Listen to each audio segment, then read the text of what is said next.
y'all disappeared.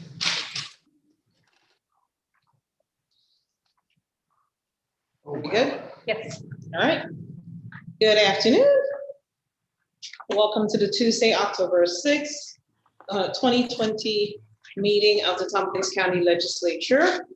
Please join me in the Pledge of Allegiance to the flag. Pledge allegiance to the flag, United States of America, and to the republic for which it stands, one nation, under God, indivisible, with liberty and justice for all. Thank you. Roll call of members.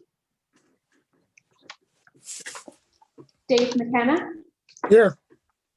Glenn Moore, Here. Martha Robertson, Here. Mike Sigler, Here. Shauna Black, Here. Amanda Champion, Here. Deborah Dawson,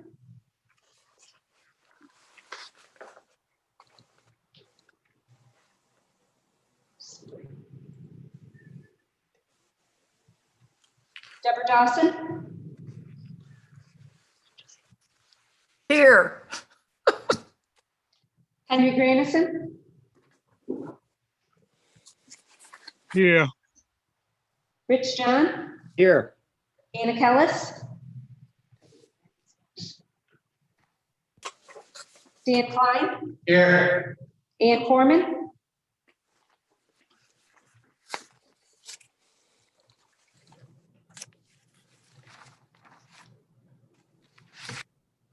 Ann Corman,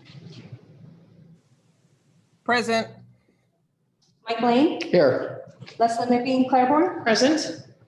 13 members present. Thank you, Kathy. Presentations, proclamations, and notices. And I need Anna for this one, but she's not here as yet.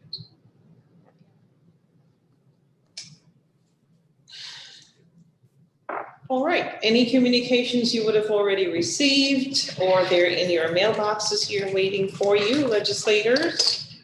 We have a special proclamation today. And I'm gonna go ahead and read it. But I also want to thank Legislator Kellis for the art and work that she put into crafting this proclamation.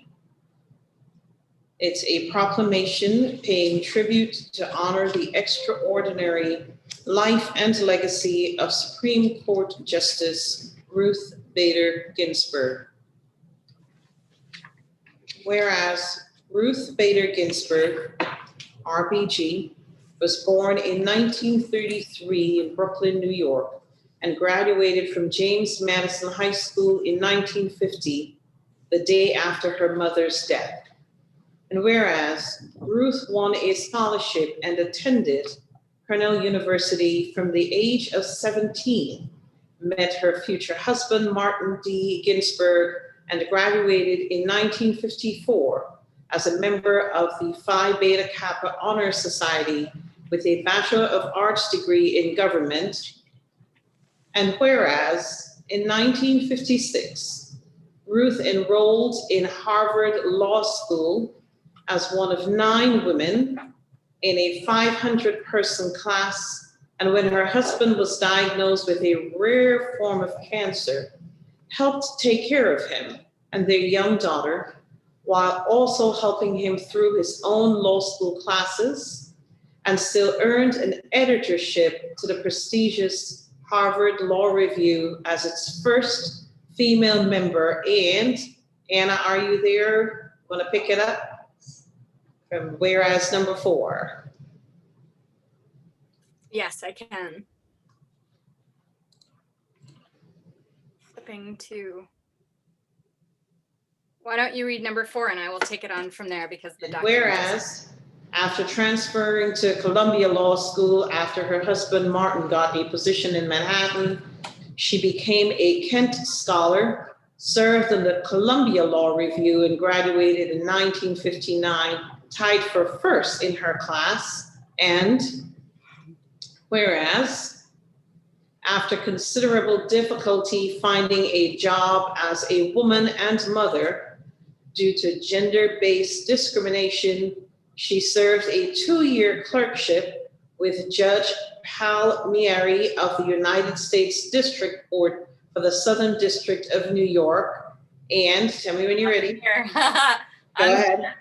Whereas, following her clerkship, Ruth joined the Columbia Project on International Civil Procedure, learned Swedish, and co-authored research on Swedish civil procedure practices before being hired to teach women and the law at Harvard, and then accepting a professorship at Rutgers University Law School in 1963 and Columbia University in 1972, where she became the first female professor to obtain tenure.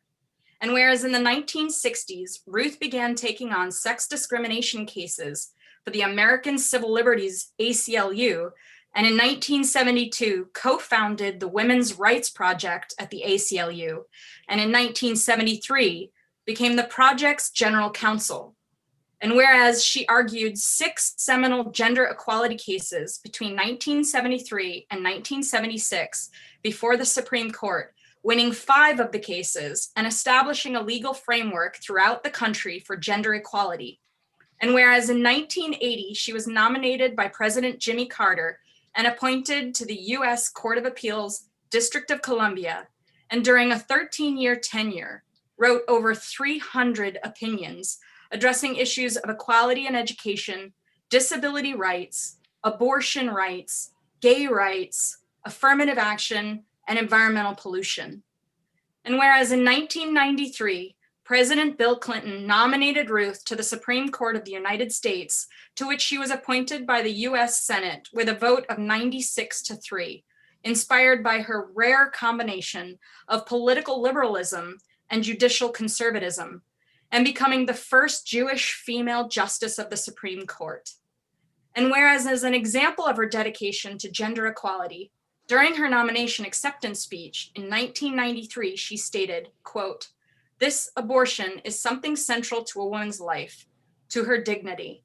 It's a decision that she must make for herself.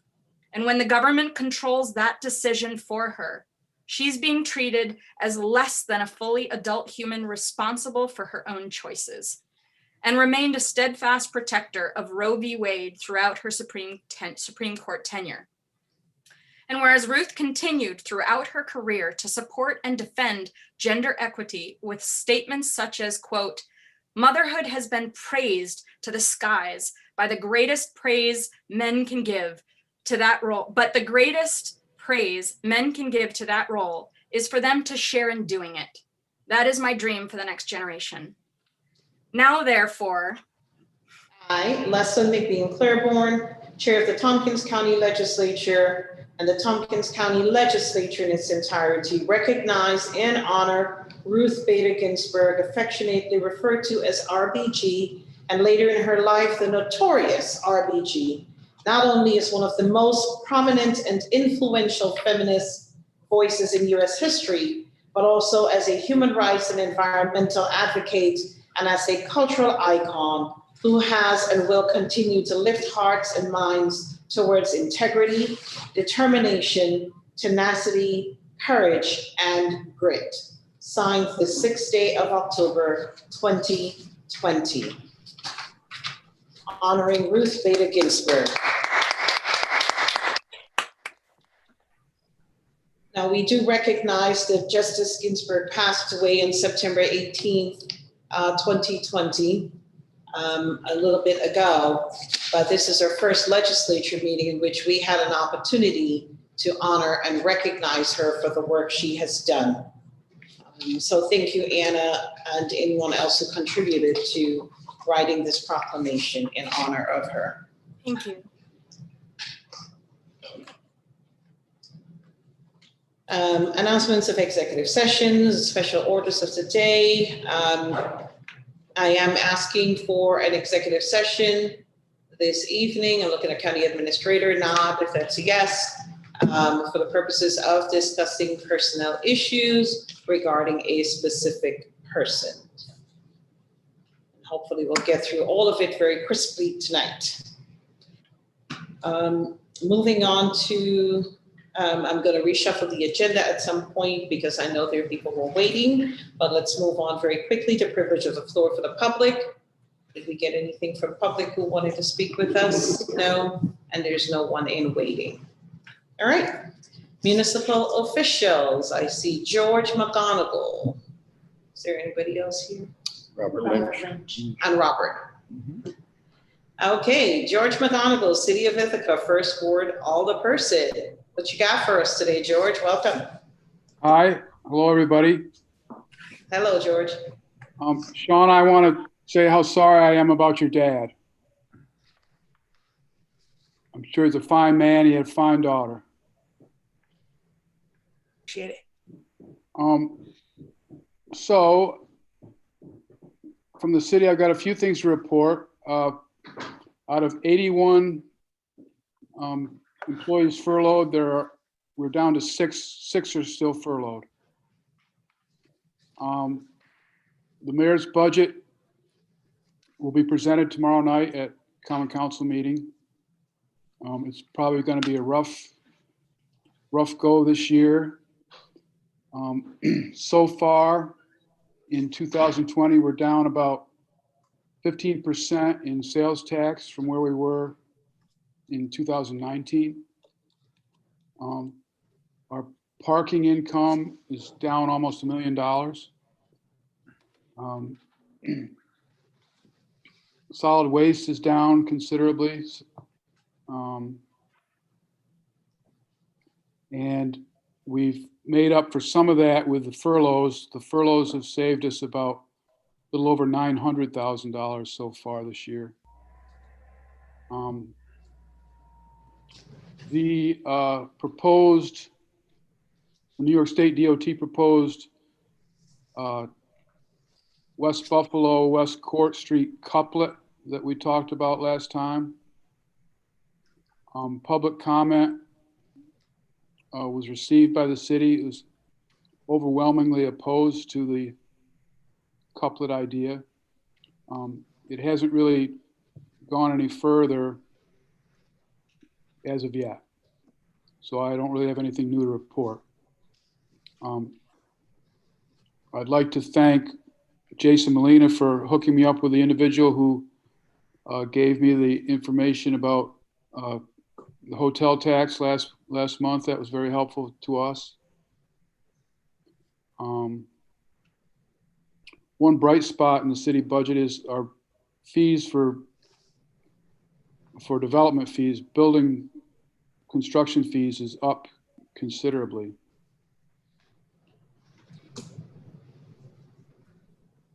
I think that's all I have.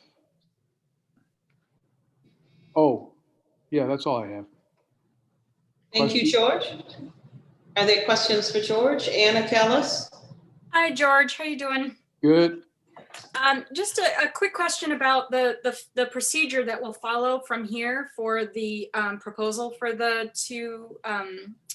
West Side road change.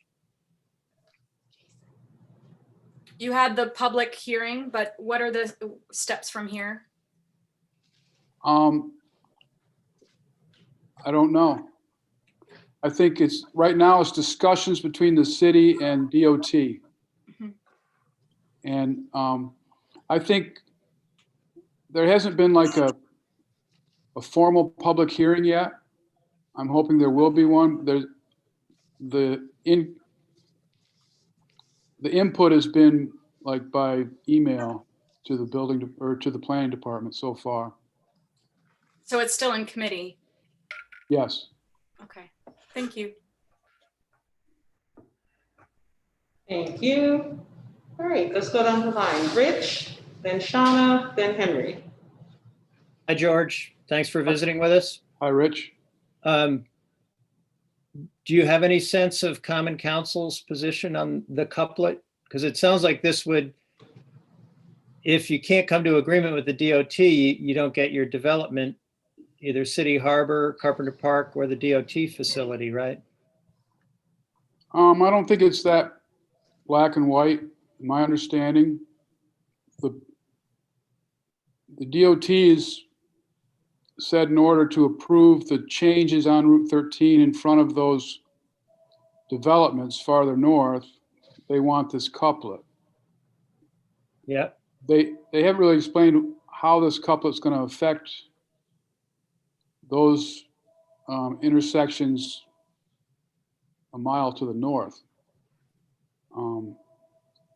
I think I get the sense from the planning department that there's wiggle room here.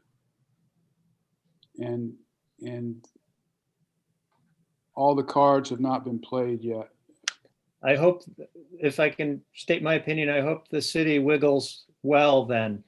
We're at a point where I believe economic development is critical to our local economy. We need construction jobs right now, I believe. I think we're going to really feel it if we shut everything down. Anyway. Yeah, thanks. I don't disagree with that, but there's a number of businesses on these two blocks that could be negatively impacted by changing these streets to one-way streets.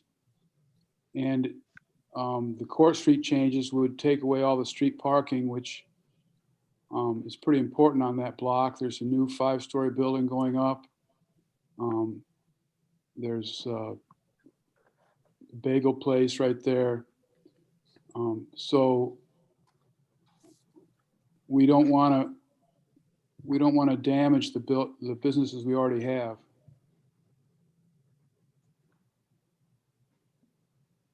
Okay, that's it for Rich. Shauna, Henry? So George, it's interesting how our lives collide at different points. I actually knew George's father, Mr. McGonigal, about 20 years ago. And he was a fine man too. So thank you very much for bringing that up about my father. I have two questions, one of which, can you tell us if Cass Park, if the ice rink is going to be opening up this winter? That's an excellent question. I'll find out because I do not know, but I will find that out this week. Okay. And then the other question is asking about the conference center and if things are still slated to go forward with that. Yes, they are, as of now. Okay, thank you. And I would just like to say that Shauna was extremely kind to my father, and I'll never forget it. Thanks, George.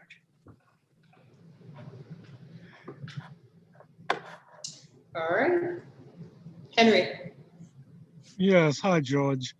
I was wondering, there was a while back when we thought that the hotel tax bill was in front of the governor, but then we had a meeting with Barbara Lifton, and they said that the bill was not in front of the governor, not in the governor's desk. Do you know what the status of that bill is? I will ask Savante again. I was under the impression that a decision was going to be made soon and that it was on his desk, but I will check again. Okay. Have any insights into your budget? Well, we're going to raise common council salaries about 100%. And Well, other that's than good. that, who cares about the rest of it? Yes, because you guys definitely need salary raises. We do actually, but I know. I think it's going to be painful. I think open positions probably won't be filled. I know the mayor is trying hard to avoid layoffs. We'll see what happens. We'll see tomorrow night. Yeah, do you think that the climate position would be saved or not? This is a hunch. I suspect it will be saved. Okay. Thank you, George. It's a hunch, Henry, so don't hold George to it. I heard it was a hunch. Very loud hunch. Martha, followed by Ann Corman. Thank you very much, Leslie. Hi, George. Hi, Mark. With the news that actually Henry shared about 10 minutes before the legislature started meeting, I think all of our hopes for any sort of COVID relief bill just went out the door in a tweet. So I guess we will, there's no aid for state and local governments forthcoming until at least after the election, which frankly was a surprise. But my question has to do with something I thought Rich was going to bring up. Cynthia Brock raised with, she asked this Annie Corman, I guess yesterday or the other day, about is local law enforcement thinking ahead about anything that might happen on or around November 3rd, if tensions are increased, if tensions are inflamed in any way around the election. And we are going to be talking with the sheriff about that. We're just wondering if the city has been thinking about it at all with the awful vandalism against the Black Lives Matter mural the other night. It's pretty clear that there's tension in our own community as well. So we wondered if IPD has been thinking about this at all. Well, IPD is, I have to say, IPD has been exemplary for the last 3 or 4 months during the Sunday protests, which have often veered into really vile name calling, and now it seems like there's a group from the other side of the political spectrum who is coming to town and also demonstrating. So yes, IPD is thinking and working about these things. Like most city departments, they're understaffed. There's about 6 open positions that have not been filled due to the corona crisis. But IPD is doing a really, really good job under really tough circumstances. And I will say that as far as the graffiti on the Black Lives Matter mural on Plain Street, my friend Harry Smith has just got a bunch of volunteers together and they repainted it. And he's going to do that every time it's vandalized. And I know Harry, and he will do that.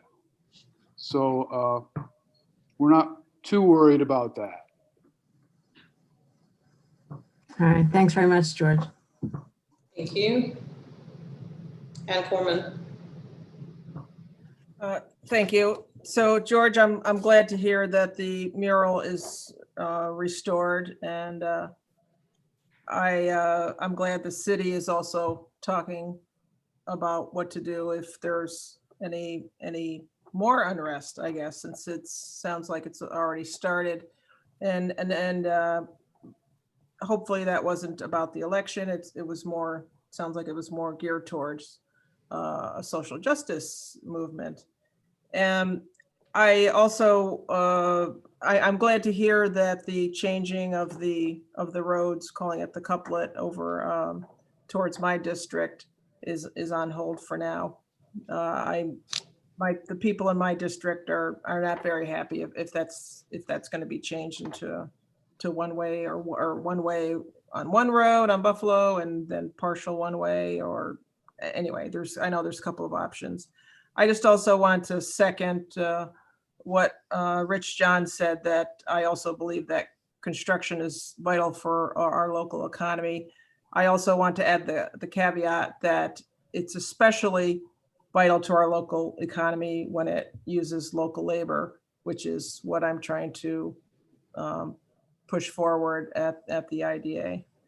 So I guess I really didn't have a question, but a comment. So thank you, George. I agree with that comment 100%. All right. Anything else to George? Anything else from you, George? That's it. Good to see you all. Thank you very much. Good luck with the budget process. Thank you very much. Also joining us is Robert Lynch, councilperson for the town of Enfield Town Board. Good So evening. Lynch, Good evening. Welcome. I wanted to share with the legislature some challenges that we have in Enfield, but I'd like to think that they are also opportunities. And I've termed it Enfield in transition. We have some major leadership changes we have to address in Enfield. As you may recall, back in March, Beth McGee, our supervisor, announced her intentions to resign. She delayed the resignation for about 6 months because of the COVID-19 crisis. But on September 30th, without much advance notice to me anyway, she announced that she was effecting her resignation effective immediately. So as of the 30th of September, she has resigned. She is off the board now. And in the interim, her deputy supervisor, Stephanie Redmond, is taken over the administrative duties of the town.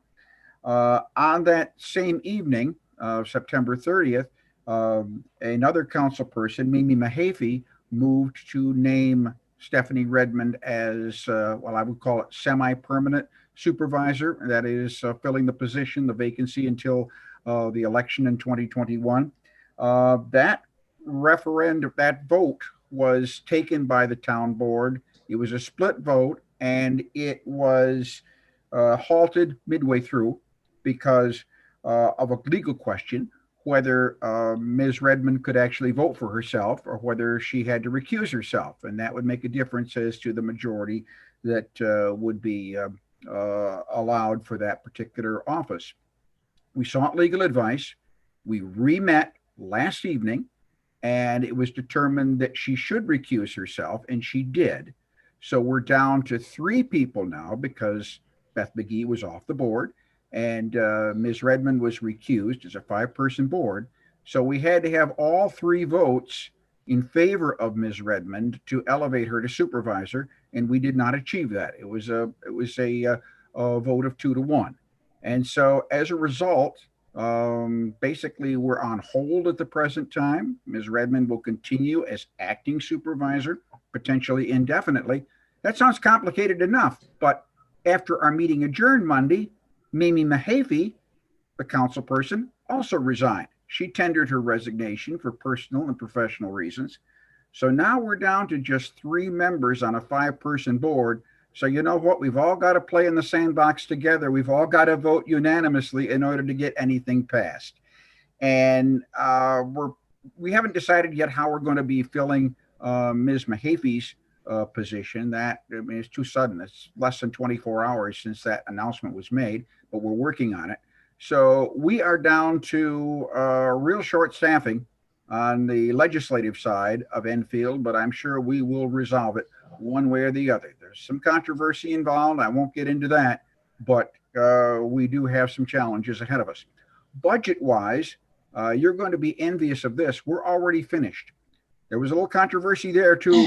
We in Enfield adopted our final 2021 budget on that September 30th meeting. So we're way ahead of the curve, but it's going to have some pain to it. We cut one of our highway positions. That's a 20% reduction in our highway workforce. I will say there's controversy about it. There was disagreement. It wasn't unanimously passed, but we have made some economies. We had a slightly higher state tax cap than the county did. We had 2.3%, and we came within it. I think it's something like 1.57, 1.59% combined town and fire tax. So we did choose a very frugal route in Enfield, and we've got our budget wrapped up, but we've got to find some people. So we're working on that now, and that's where we stand. Any questions? Thank you very much, Bob, for sharing with us. Seems like you all have had a lot going on in Enfield, on the Enfield Town Board, but you're working through it, and that's what's important. Questions for Bob? Martha? Well, maybe we can loan you and Annie Corman and Dave McKenna, so so they could fill out your 5. The idea of I know they'll be happy to do that. More meetings. The idea of recusal because somebody can't vote for themselves. Well, when we have our own leadership elections, the candidates vote for themselves. So I'm interested in that puzzle. I don't know if your attorney should talk to Jonathan, but we haven't ever had that as a question. It was assumed that you didn't give up your vote because you were a candidate. So, Of course, we have to operate under town law, and town law may be a little different than what affects the county. But it was a legal interpretation. Again, I'm not a lawyer, but I know that our attorney, who is Guy Crow, gave us the recommendation that whereas Ms. Redmond did not have to resign first, she should, to avoid any appearance of conflict of interest, she should recuse herself. Now, I know that earlier this year, when Nancy Zahler was promoted from councilperson to supervisor in Ulysses, she resigned first. She resigned hours before she was named supervisor. Again, different attorney, different recommendation. That's how they proceeded in Ulysses. In Enfield, the determination was, no, you don't have to resign to be promoted to supervisor, but you should refrain from voting in that particular election. And to give Councilperson Redmond credit, she not only recused herself from the vote, she actually turned off her Zoom tile and withdrew from the meeting while we discussed it and cast our vote. well, good luck sorting it out. Thank you. Thank you. Ann Corman. Bob, I just wanted to thank you for coming to this meeting and giving updates from the town of Enfield. And I am especially glad for you to be able to explain what's been going on in Enfield. That would have been a bit challenging for me to explain all that. So thank you very much. You're welcome. Thank you. Other questions for Bob? George has his hand. George, you have something else? Bob, thank you very much. I appreciate, as Annie said, you coming and giving us the updates. And thank you for boasting about finishing your budget. We certainly hear it, and we're glad that you did. So best wishes with the rest of the deliberations you have in terms of your supervisor and getting new members onto the board as well. Thank you. George, you have something else for us? Yes, forgive me for a personal note. I'd like to congratulate Glenn Maury for his new grandchild. Only you, George. Thank you. All right, if there are no other questions for Bob Lynch, Where are the pictures? or for George, we thank you for joining us today for our meeting and giving us updates and humor from George. Moving quickly along, to the floor for legislators. Did I miss something? Can we do TC3 for that? Because I've got a couple of other things I've got to do too. Yes. First and foremost for legislators, Dan Klein. Thank you. I have two things. One is that TCAT, Tompkins County Area Transit, is in the process of doing a transit development plan, TDP. It's a once every 10-year look at the entire network, bus network, route network, and everything's on the table subject to possible change. And so in relation to that, there's a virtual open house happening on Wednesday, October 14th. It takes place from 1 o'clock to 3 o'clock, and then again from 5 o'clock to 7 o'clock. So this is open to anybody that wants to ask questions or make comments or offer suggestions about TCAT's route system. And because it is virtual, you'll need to get on Zoom. And instead of trying to give you that information, just go to the TCAT website and you'll be able to find all that information. Second item, wanted to mention that Medicare open enrollment is about to start October 15th to December 7th. Medicare is health insurance for people ages 65 and older, or 65 under 65 with certain disabilities. And I'm mentioning this because one of our local not-for-profit organizations, Lifelong, offers free Medicare counseling. It's a very complicated subject, and you can call up and make an appointment from Lifelong and get one-on-one free counseling, your questions answered, and a lot of options offered to you. And they are not trying to sell you anything. They do not sell insurance, so you don't have to have that kind of worry. You can look them up online, Lifelong, or you can call them at 279-6617. Thank you. Thank you, Dan.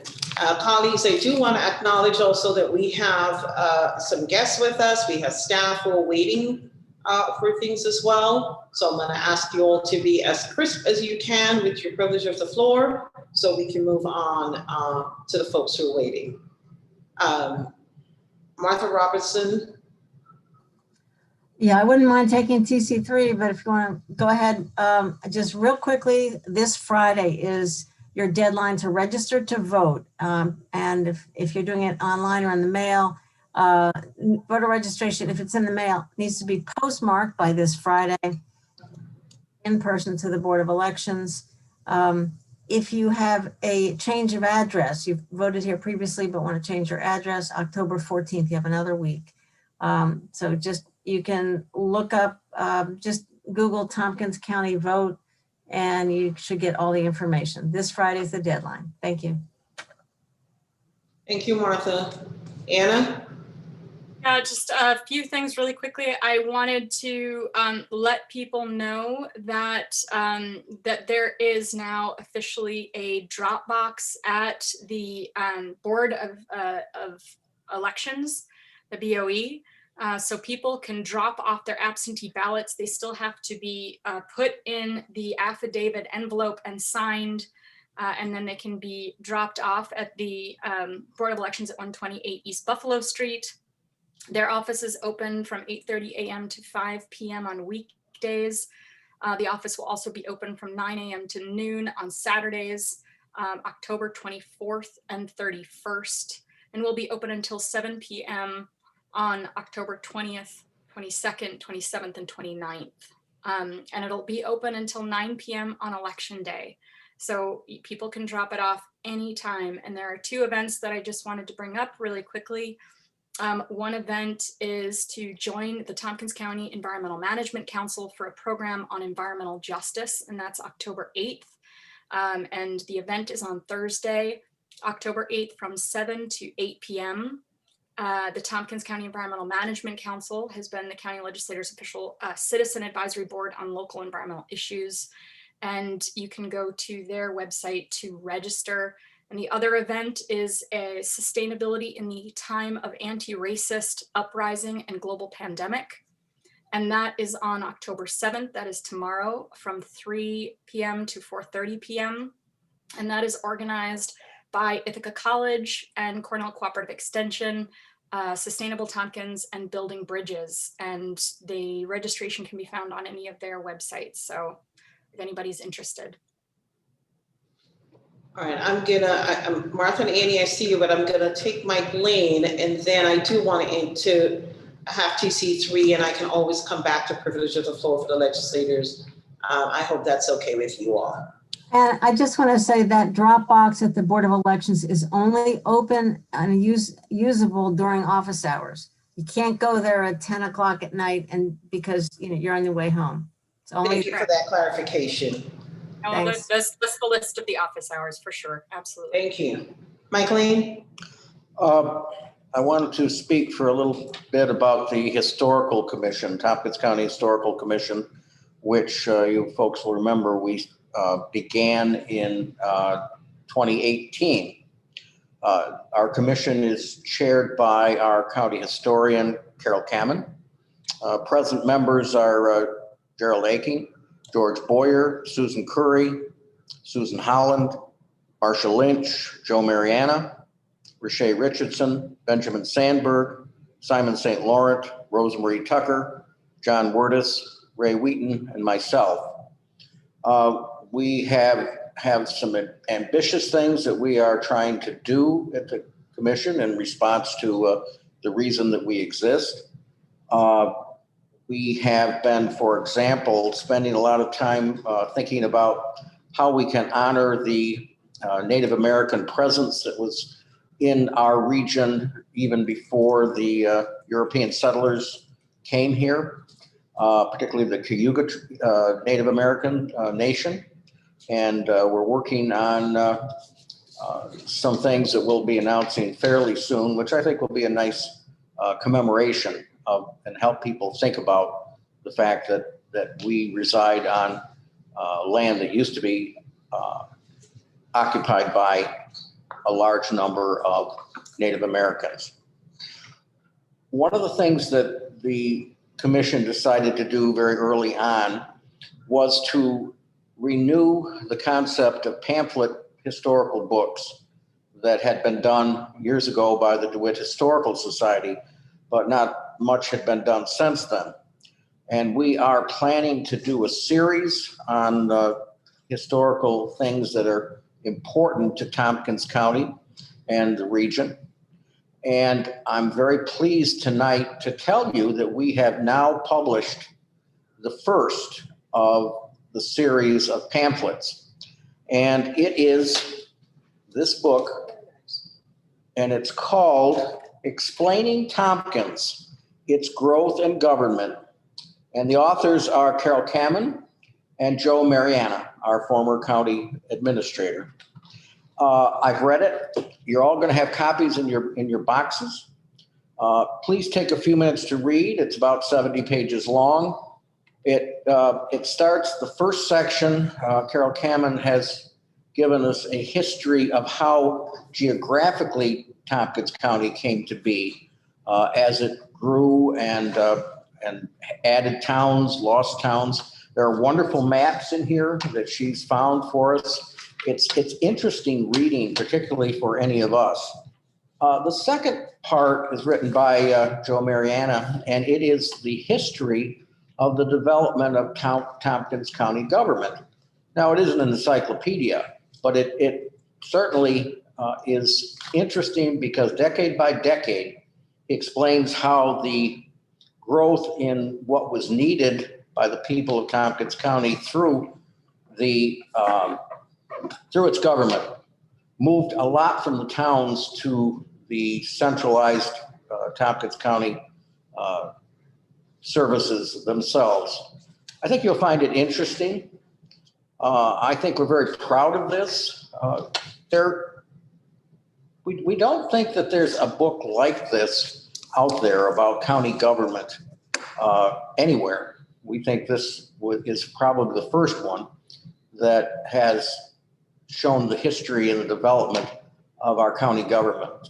We know that county governments across the state are not well understood by people. They don't, because what we do has nothing to do with land use, for example. We do all of the social services, mental health, criminal justice kinds of issues. And this talks about them. So I've gone a little long tonight. I'm sorry, Leslie, but I do think that this is important enough. I hope you all take time to read it. If nothing else, there's and I would have if we had more time tonight, there's a wonderful concluding section written by Joe Mariana, which is inspired. I want you to be sure to read that. Well, thank you very much, Mike. We'll look forward to seeing it in our mailboxes and reading it. So thank you for indulging me while I shuffle the agenda around, and thank you, County Administrator, as well, for allowing me to do that. Like I said, we have some guests here with us from TC3. We also have staff who are waiting for consent agenda items. And so I'm going to go to TC3. Thank you. Let me see who all is here. I see Bill Talbot. I thought I saw President of TC3. Yeah, Olivia Montague is here. And Deb Molinoff. Do you want to do the County Administrator's report first? I asked them first. Okay. Dr. Orinthia Montague, thank you for being here. And I also see Deb Molinoff. Hi, Deb from TC3. Thank you all for joining us. And Martha, you have a resolution. Do we want to have a presentation first from TC3 before you introduce your resolution? Hi, Leslie, thanks very much. We actually had an excellent presentation yesterday and a very lengthy discussion in our Budget, Capital, and Personnel Committee meeting. I think about at least half the legislature was there.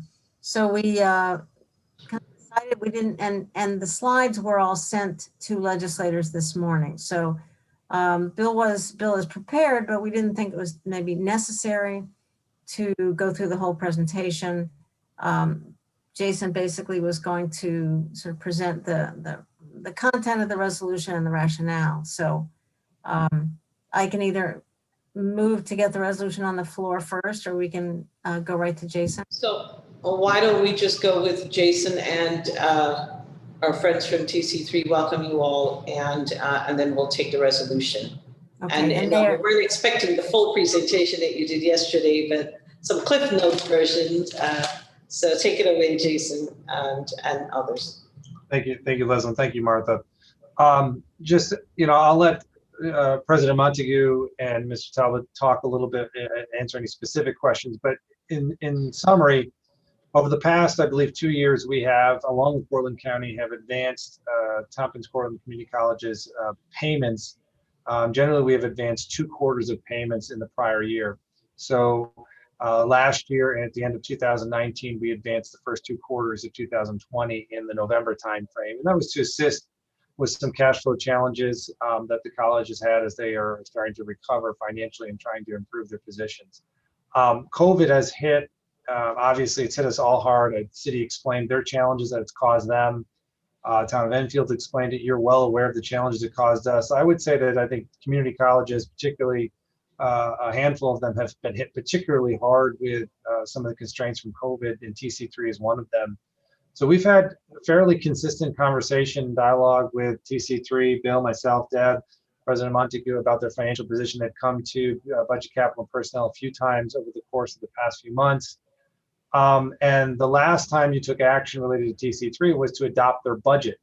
And at that time, it was very clear that should things change with the state, particularly if they were going to delay state payments, it would create additional cash flow constraints on them, and that they may be back to talk to both the legislatures for Tompkins and Portland County.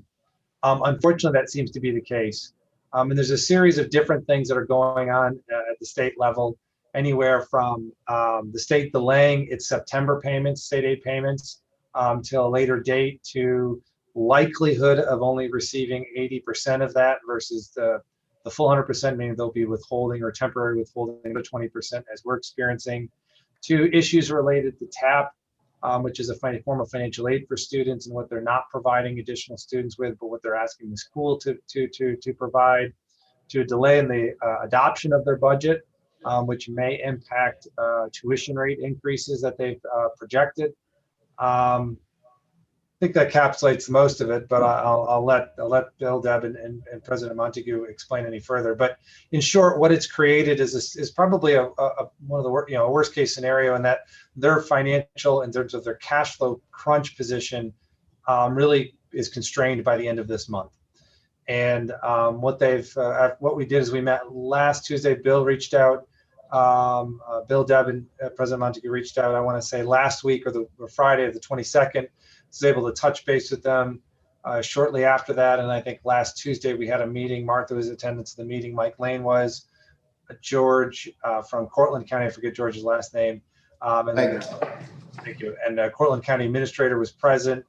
Kind of went through these scenarios and talked briefly about solutions, which for the time being is what we think is an advancement of the full year's contribution rather than just the first 2 quarters. So the resolution you have in front of you essentially is forwarding the next year, 2021's annual contribution from Tompkins County to them this month to help address some of their immediate cash flow challenges. Does not address the long-term solutions, which TC3 is now going through their review of their business plan to understand what services they deliver, how they deliver services. And I should say also probably the bigger determining factor right now is what's the state going to do long-term, meaning between now and the end of the year, And then what type of budget does the governor propose in January, and what does the state end up adopting in April or March or April? And that's probably the next 6 months that they're going to tell us a lot as to what direction they have to go in. So this resolution before you is to essentially advance them next year's allocation. It is not any more or any less. It is the amount that we would be responsible to provide them. And under normal circumstances, we would provide them in quarterly payments. In this case, we're providing them a year in advance. At the meeting that we had with Cortland County, I asked them point blank if they could forward their year in advance. I got a very strong answer, no, they didn't think they could do that, but they were going to try to identify whether they could do a quarter or 2 quarters. I think they had a meeting today, so I do not know what the results of that were. I haven't talked to the Cortland County Administrator, but I don't think they will be able to advance the full year like we are. I don't think that is an issue with respect to the relationship, because we're not advancing them any more or less than the formula prescribes. We're just doing it a little bit in advance.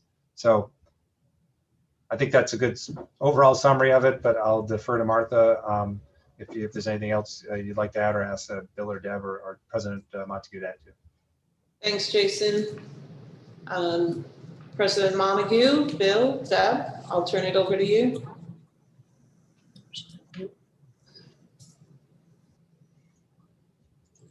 Got unmute. Jason summarized very appropriately. We are just in this flow situation because of the uncertainty.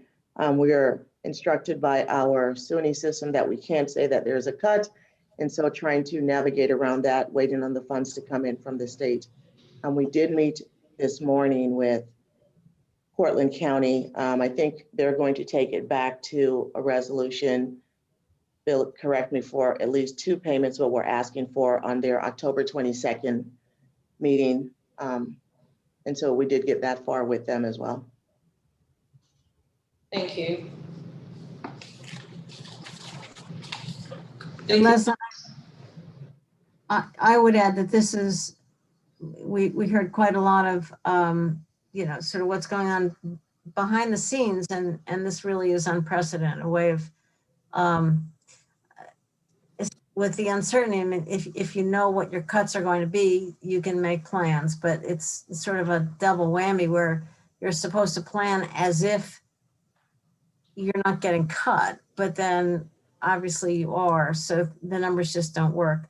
And I think that, there's definitely a commitment at the college. We heard from everybody that they're really going to be, to get past this point and then really look hard in the next semester at new ways to organize instruction, new ways to bring students in.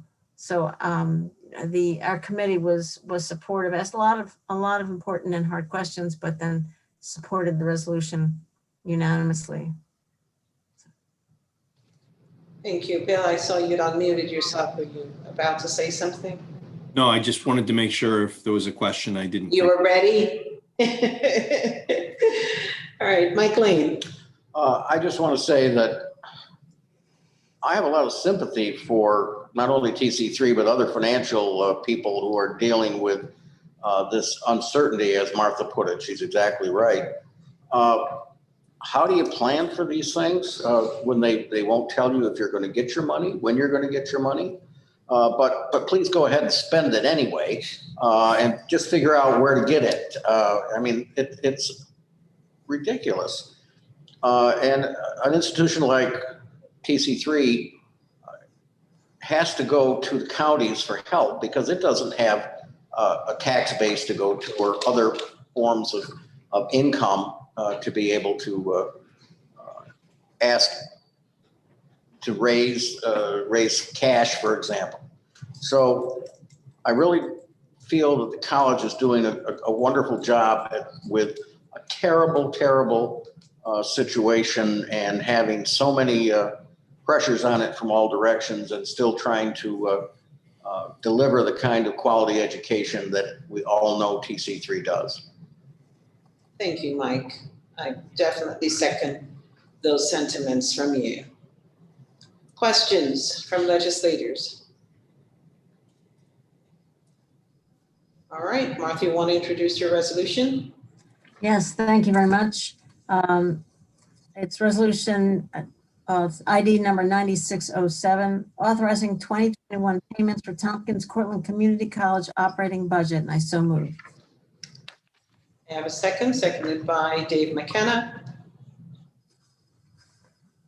Discussion on the resolution.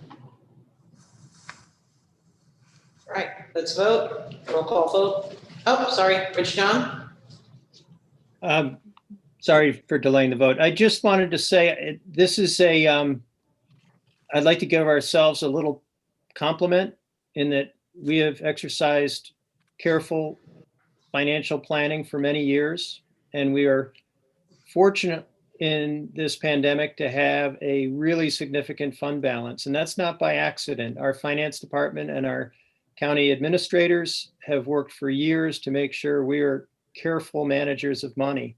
And it's really good to be in the position we can help TC3 in this circumstance. For that reason, I will very much support this resolution.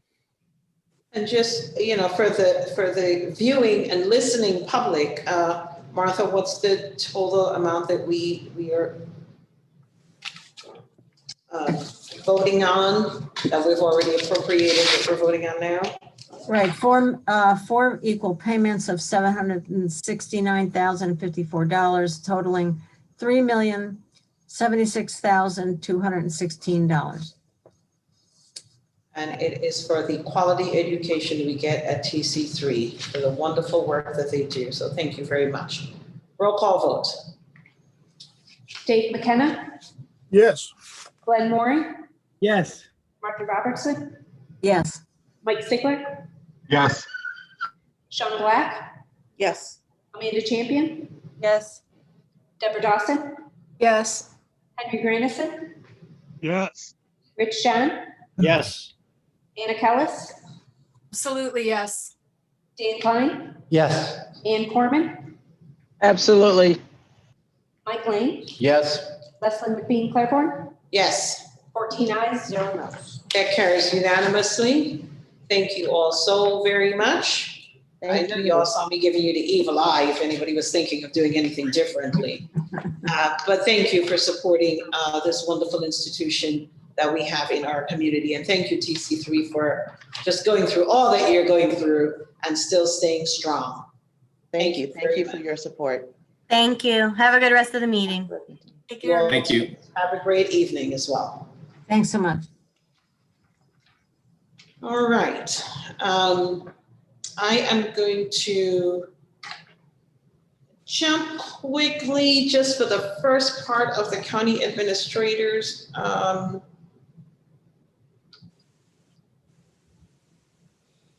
Report, just the first part, Jason, I might come back to you. Fine. And then I want to take the consent agenda. So go ahead, Jason. Thank you, Leslyn. I notified the legislature last week that we had concluded, actually over the past several weeks, we had concluded our search for an HR commissioner, human resource commissioner, and wanted to recommend and have recommended a candidate for your confirmation. Before doing so, I'd like to just go through the process for you, give a little bit of history since it's been a little while, and then if you have any questions, be able to go from there for your consideration. So as you remember, the position was vacated last August, and thankfully we had our own Lisa Holmes, our deputy county administrator, filling the interim role, which was intended to be a few months. And then COVID-19 hit, and we had unfortunately a delayed time for an advertising. Unfortunately at the time, I think very fortunate considering the results. Around midsummer or so, we posted the position, took a fairly aggressive recruitment effort to try to ensure that we got a good pool of candidates, and we did. We received a great pool of candidates.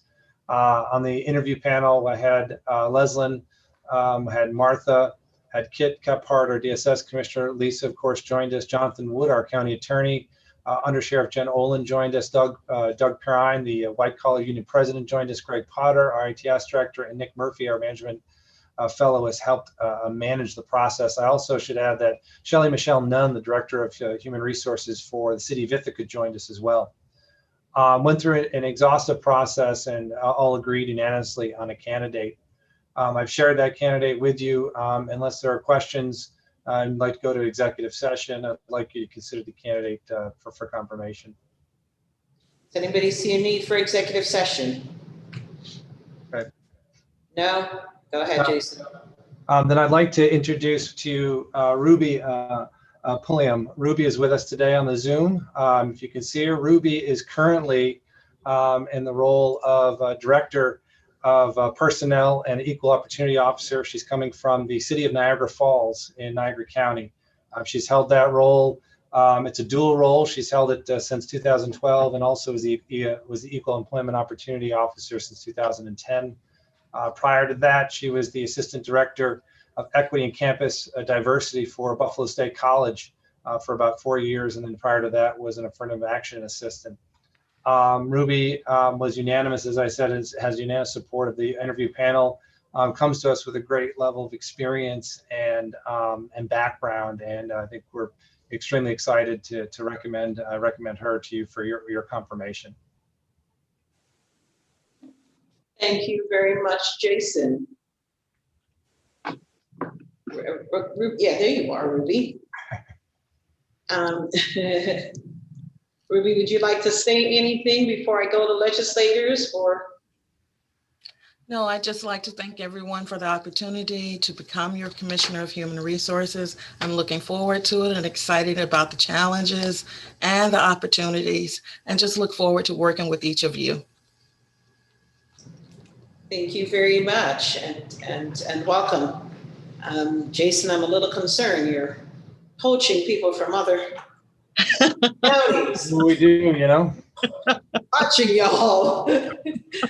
Be talking about Tompkins County.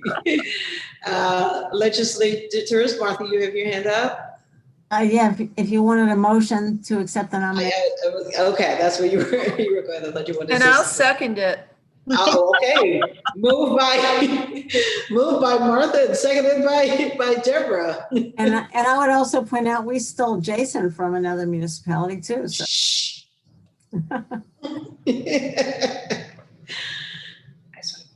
6 years to get that on the record.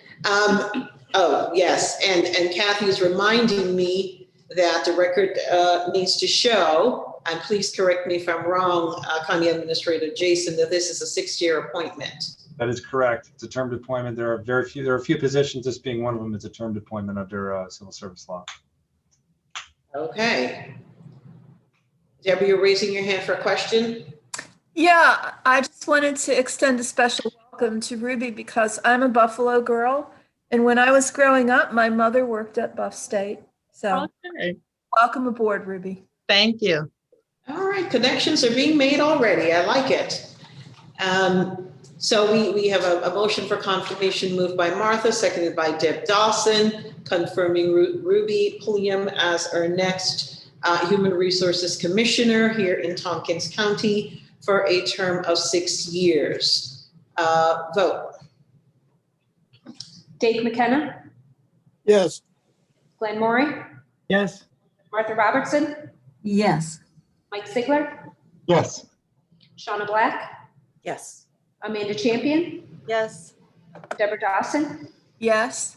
Henry Grandison, Yes. Rich John, Yes. Anna Kellis, There are some really easy yeses tonight. Absolutely. Dan Klein, Yes. Ann Corman, Yes, and welcome. Mike Lane, Yes. Leslyn McBean Claiborne, Yes, 14 ayes, 0 noes. that is confirmed unanimously. Ruby, welcome to Tompkins County Government. Welcome to the role as HR Commissioner. I understand that you do start later on, but we're happy to welcome you. We are indeed a fun group of people. You know, don't look at the faces around the screen, but we are really fun, I promise. And we do take the work we do here, very seriously, but also in a way that helps people grow and develop and thrive. So we're glad that you'll be joining us. Thank you. Look forward to it. All right, Martha, is your hand up for this? Yeah, just a special thanks to Lisa Holmes as our interim commissioner for way longer than she expected to be. And, we sort of respect and appreciate Ruby's loyalty to her home community and wanting to this process. And that means Lisa will be staying in as interim for a bit longer than typical. So it really, really means a lot, Lisa, that we were able to do this without, without worrying about what was going to happen in the meantime. So thanks, Lisa. Thank you, Martha. Definitely those sentiments are echoed as well, Lisa.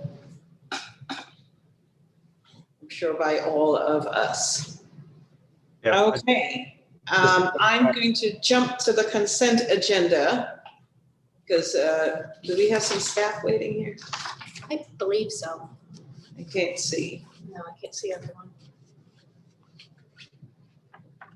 If not, We I have- see Lisa Monroe. Yeah, we have some staff waiting. Yeah. Okay. So consent agenda, resolutions and appointments to be voted on as a group, unless any member of the legislature requested a resolution or appointment be instead included separately and individually as part of the business of standing or special committees.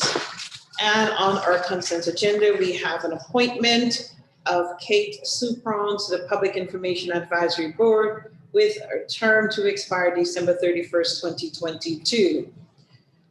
On the Public Safety Committee, Resolution A, authorization to accept New York State Division of Homeland Security Grant Emergency Response, ID 9560. Just quickly, legislators, I'm not looking up, so if you need something off, shout out. Health and Human Services Committee, Resolution B, budget adjustment to transfer funding from Title 3C1 to Title 3B, Office for the Aging, ID 9529, Resolution C, budget adjustment, Youth Services Department, ID 9486, Facilities and Infrastructure Committee, Resolution D. Thank you very much. Government Operations Committee, Resolution E, resolution to update the Administrative Policy Manual, Policy 237, use of vehicles for county business, and Policy 3-16, unpaid leave of absence, and those passed committee. I am assuming today. ID 9586.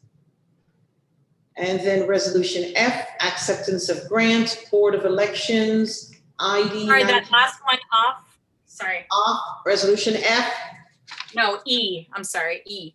E off. Okay. F, accepting grant, Board of Elections, ID 9587. Budget Capital Personnel Committee, Resolution G, scheduling a public hearing of the 2021 Tompkins County budget and the 2021 to 25 Tompkins County Capital Program, ID 9545. Housing and Economic Development Committee, Resolution H, authorization to amend 2015 Memo of Understanding with the City of Ithaca and Cornell University to administer the County Housing Development Fund, ID 9575. Resolution I, budget adjustment for Community Development Block Grant, Healthy Homes Rehabilitation Program 3, ID 9574. Resolution J, authorizing 2024-4 New York 2020-061 Federal Transit Administration Section 5307 grant application from Tompkins Consolidated Area Transit, Inc., TCAT, and Tompkins County, ID 9548. That's our consent agenda. May I have someone move the consent agenda? Moved by Deb Dawson, seconded by Ann Corman. All in favor of the consent agenda, including the appointment of Kate Supron. Vote. Ms. Dave McKenna, Yes. Glenn Maury, Yes. Martha Robertson, Yes. Mike Sigler, Yes. Shauna Black, Yes. Amanda Champion, Yes. Deborah Dawson, Yes. Henry Granison, Yes. Rich John, Yes. Anna Kellis, Yes. Dan Fleming, Yes. Ann Corman, Yes. Mike Lane, Yes. Leslie McBean Claiborne, Yes, 14 ayes, 0 noes. that carries unanimously. Thank you all very much. Thank you, staff, for hanging in there with us. You're welcome to stay and enjoy the rest of the meeting.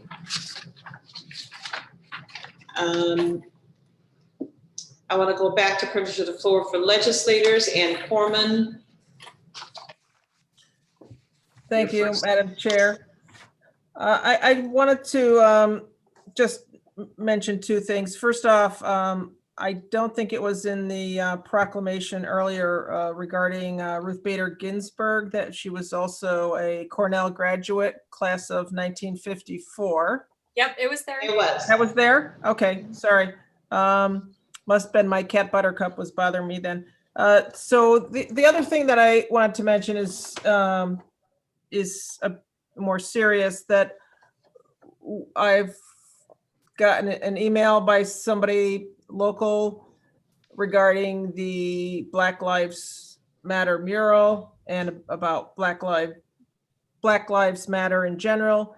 And it echoes what I've been seeing on Facebook, on various social media, and on various news reports, that Black Lives Matter is a political organization. And I just want to clarify that it is not a political organization, no more than unions are a political organization. They might endorse certain political candidates, but they are not a political party. They are not political organizations. So again, Black Lives Matter is not, and I think that's being, whether it's misinformation or done intentionally just to try and squelch freedom of speech. I'm not sure what, but I just wanted to clarify that out loud. Thank you. Thank you, Annie. Any other legislator?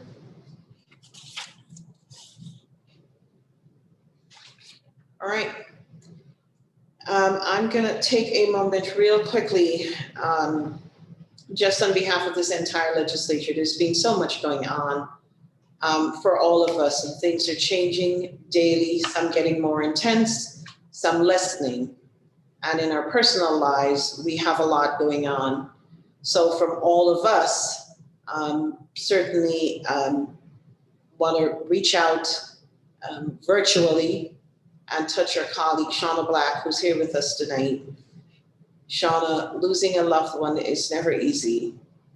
And the strength that you've shown throughout all of this, now that we're all standing with you and we're all holding you up, whatever it is that you need.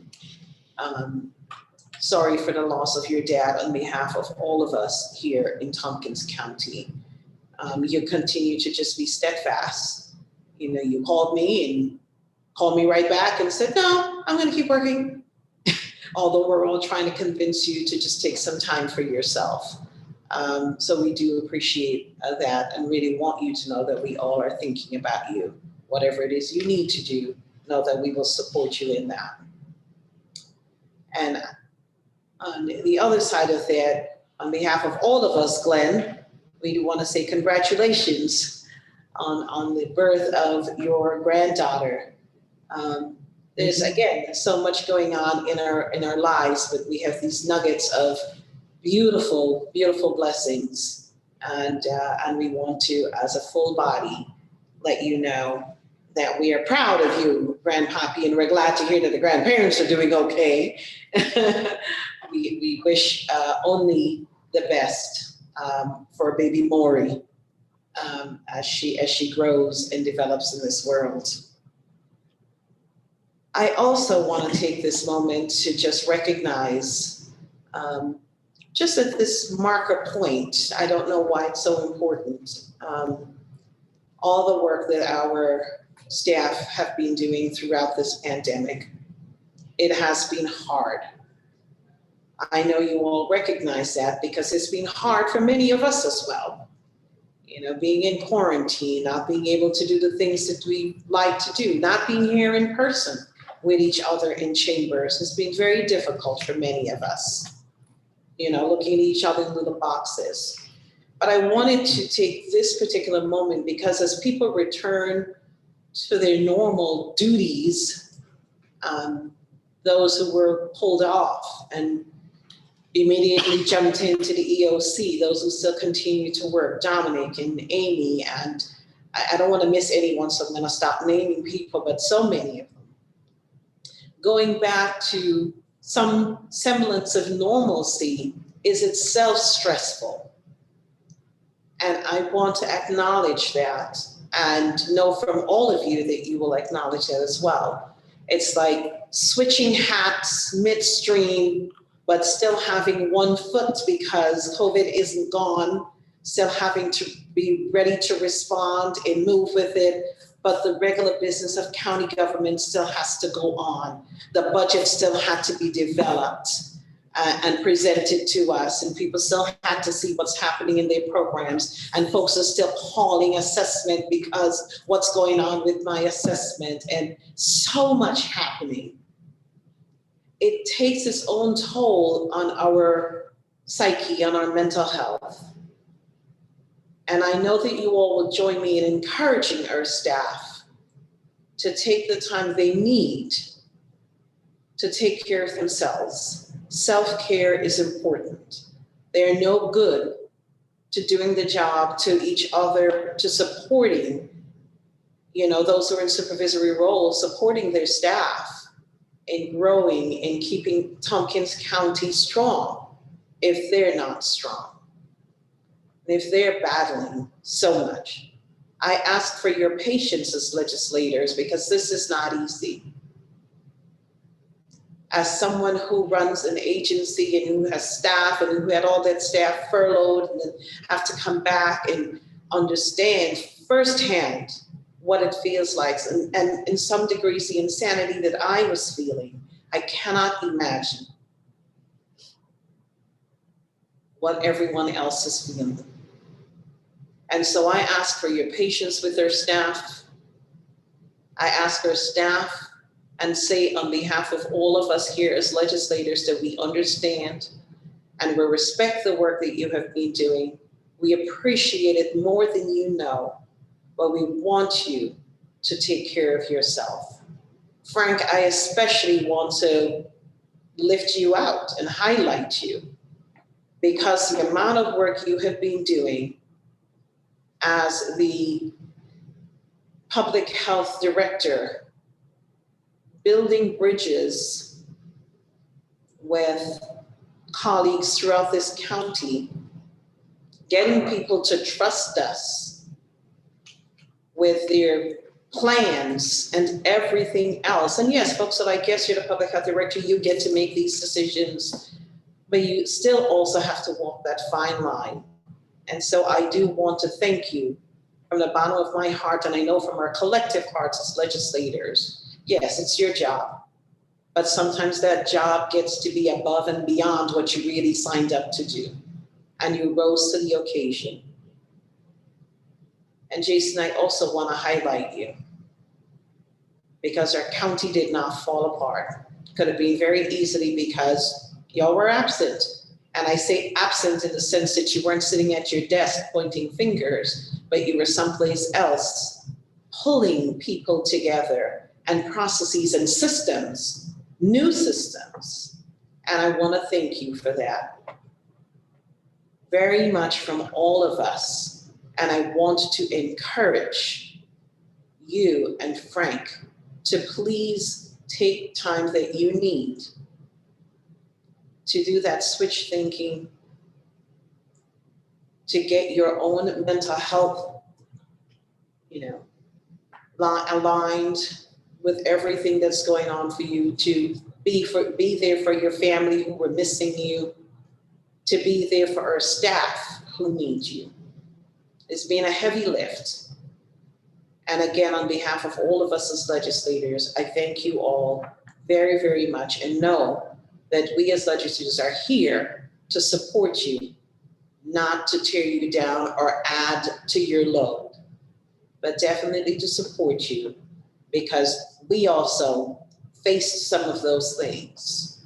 So again, thank you very much. And that's all I wanted to share with all of you tonight. It's just been resting on my heart, and I just had to let it out. So thank you, and thanks, legislators, for your understanding.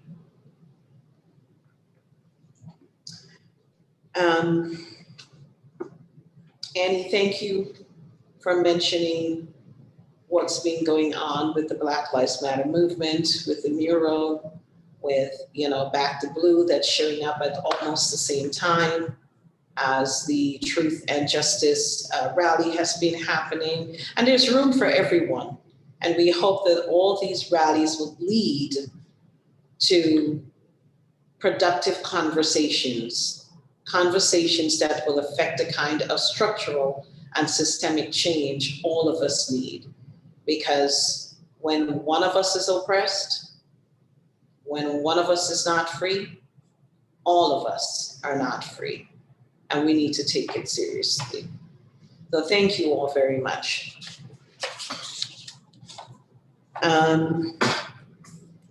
Jason, I'm going to return to you for the rest of your report. Thank you, Leslyn, and thank you for your and the legislature's support and encouragement and acknowledgement. We appreciate that, and it's always been a pleasure and continues to be a pleasure to work for the legislature. So thank you very much. Two things. Well, I have a rather short report for you, hopefully. One thing I did want to mention to you, Deanna Crothers, our Chief Equity and Diversity Officer, will be attending your committee meetings this month, and in my county administrator's report time frame, we'll be just giving you a brief overview on what she's been working on over the past 30 days, as well as some of the JEDI work she's working on. So just want to give you that heads up now.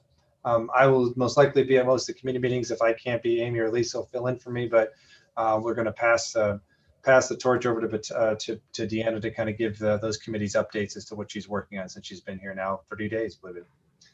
Also, I have some unfortunate news, but to the extent that Tompkins County likes to be the first at a lot of things, we do not like to be the first of this. And today I received some information from NISAC in that in the months of January to October to date, Tompkins County is the first. And that meaning it is the worst in terms of the worst comparison of actual sales tax receipts from 2020 compared to 2019 of any county in New York State. So we have to date, and we've only had one draw in October. Deborah's announcing it. We are 11% below where we were at this point last year. There is no county that has a worse percentage. That said, it is better than our projections have been, so that's good. Which means if it continues to improve, meaning it gets better than 11%, meaning less of a negative, it could mean that our projections right now would appear to be accurate with respect to what we think next year could be based on our proposed budget. So assuming next year is better than this year, if this year finishes at 11%, I would imagine that it would improve at least slightly where we were about 9% for next year's budget. The only community worse than ours is New York City, but I really don't count them because it's New York City. So I just wanted to share that with you. Not exciting news, but felt it was important to share with you. I will say the average of counties and New York City is a negative 10.6%, but when you take New York City out, the rest of the state is about a negative 3%. And obviously we're doing much worse than that. Hard to tell right now without getting into more detail as to what that is or why that is. But I think it is probably correlates somewhat with what we talked about with the March through May sales, where we were the third worst in the state, which probably had to do a direct impact of higher ed not being present. While I can't say for sure, I would imagine that probably contributes to some of this as well. But nonetheless, wanted to share that. Rick has a much more thorough sales tax report he'll go over with you during his report. So I thought now I'll share my screen with you if it's all right. I was going to say, you could have kept that one to yourself. Yeah, I could have, but I looked at the report from Dave Lucas from NISAC, and honestly, I was hoping that there would be a better turnaround. I was looking for someone to be worse, but it isn't right now. Nonetheless, we still got a few more months left, so we'll we'll figure it out. Everything was so cheery until you started talking, Jason. I know, I'm sorry, but you know, can you see this? Is this all right or no? Yes, we can see it. Okay. Well, we have two screens showing. Can you make one? I hate that. I don't know why it does that. I was just gonna, if I could just add on the sales tax, last year was a killer year. We did had a great number last year. So it may be that it's sort of, that was an outlier. So that exacerbates the drop this year. We need to find out what's going on in Onondaga County that they're boasting a $10 million, increase. Like, what was going on over there aside from Destiny USA? Yeah, Onondaga is about 4.5% below where they were last year. Yeah. So you can all see the screen. It's a single screen. This is the Yes. format you're familiar with. Again, kudos to Dominic and our PIO team, Dominic Sam Hilson, for continuing the lengthy slideshow that is a continuing history of what we've had. If like I said, I always go back and sometimes read a little bit of what we went through and remind ourselves where we've been. So over the past 2 weeks, since we had last met with the legislature, at that point, it was just the beginning of school opening, or some had not yet opened. Now schools are at in-person classes, which is good. As you can see, we've had a little bit of a jump in some cases since our last legislature meeting. There has been a series of executive orders. Again, we're on to 67 executive orders. COVID also postponed COVID evictions till January 1st of next year, which is good. And then unfortunately, as of this week, today, there were some announcements. We'll talk a little bit about it, but some hot spots have popped up across the state, as you're probably seeing across the nation and other states, mostly of it downstate, although Binghamton is another upstate or central part of the state hotspot, which is a little too close to comfort for us, but that's the other hotspot outside of New York City. And certain schools have been closed to remote schooling for a week or 2 weeks, depending on the conditions in that specific location. Again, nearly all of these are downstate, Orange County and in the New York City area. We continue to work internally. We had some staff that have been trained now to help with contact tracing to provide some relief to our public health nurses, which is good. ICSD does some entrance surveillance testing so they can return to school. Unfortunately, the DOH school kit in terms of guidance toolkit came out, probably could have used it probably a month prior, but nonetheless it's out. And we're able to, Frank, I know, in the public health team has been working on guidance to school districts, which has changed, unfortunately, over the past several weeks, just due to inconsistencies at the state. There is an announcement that'll be shortly coming. We don't have all the details.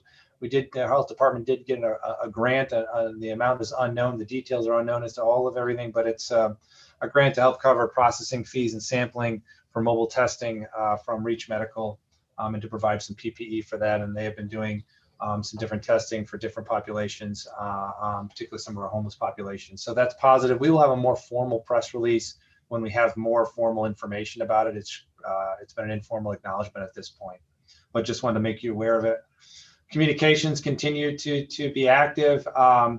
Groton School District was our first K-12 announcement of a positive case, although I think it was definitely contained, and the situation has not seemed to be expanded or is concerning at this point.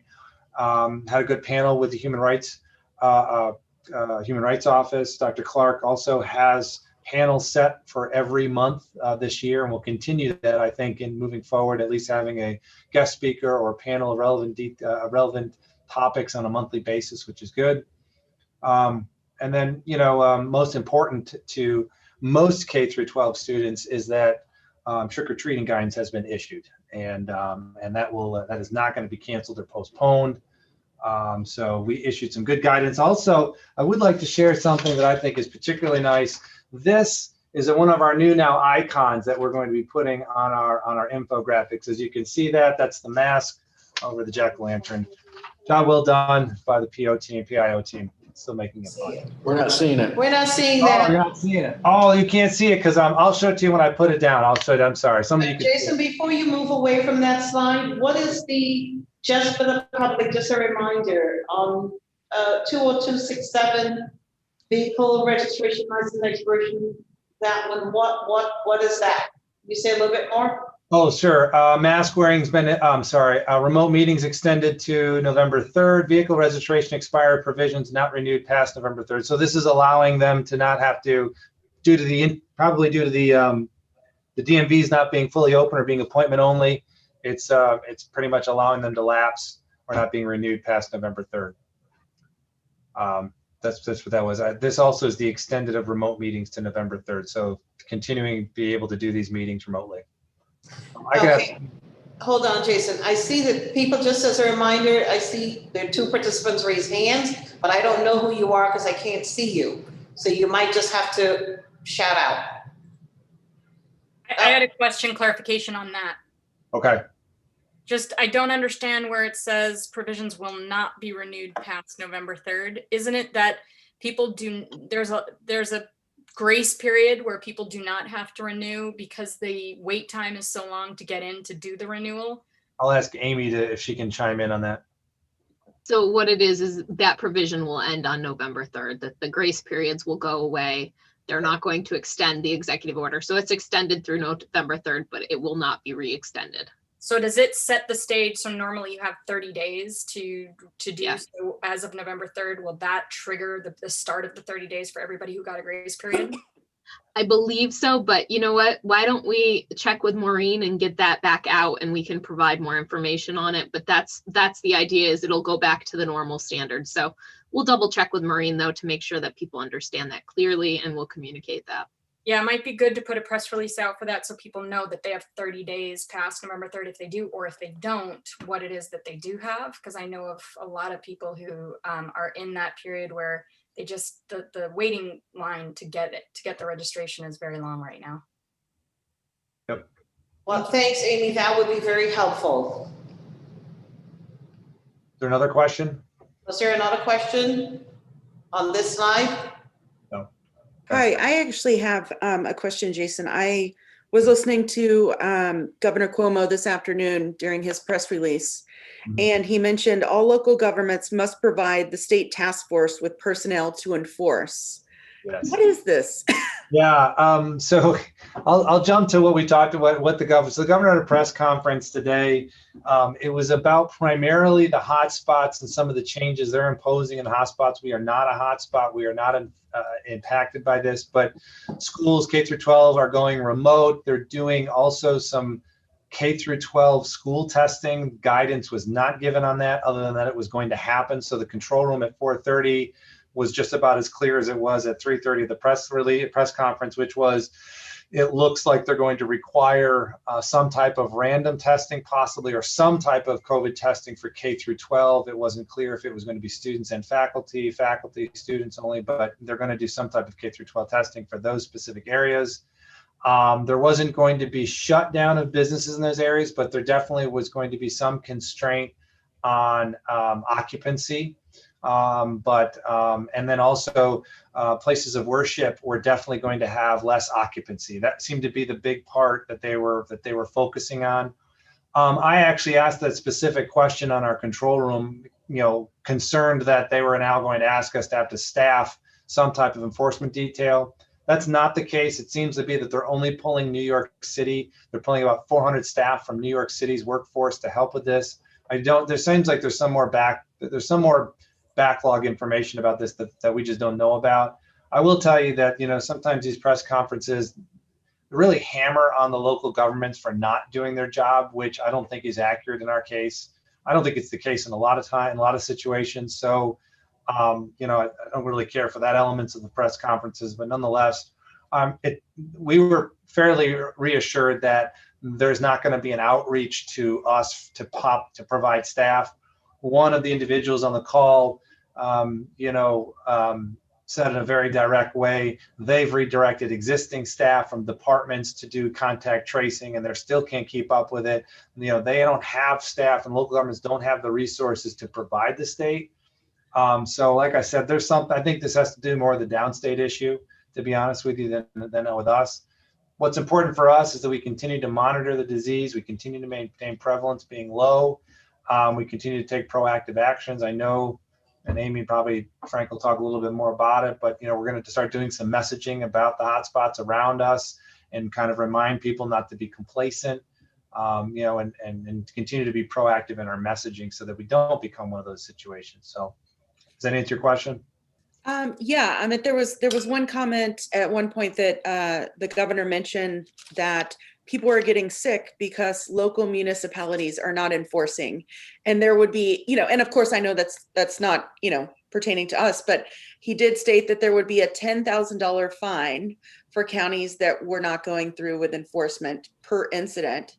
And then I think my other concern to this is, since we are linked up to the Southern Tier as that region, and Broome is part of that, could we have some of the consequences since their numbers are increasing? Obviously proximity, people traveling. I mean, we have a cohort of our employees that come from Broome County.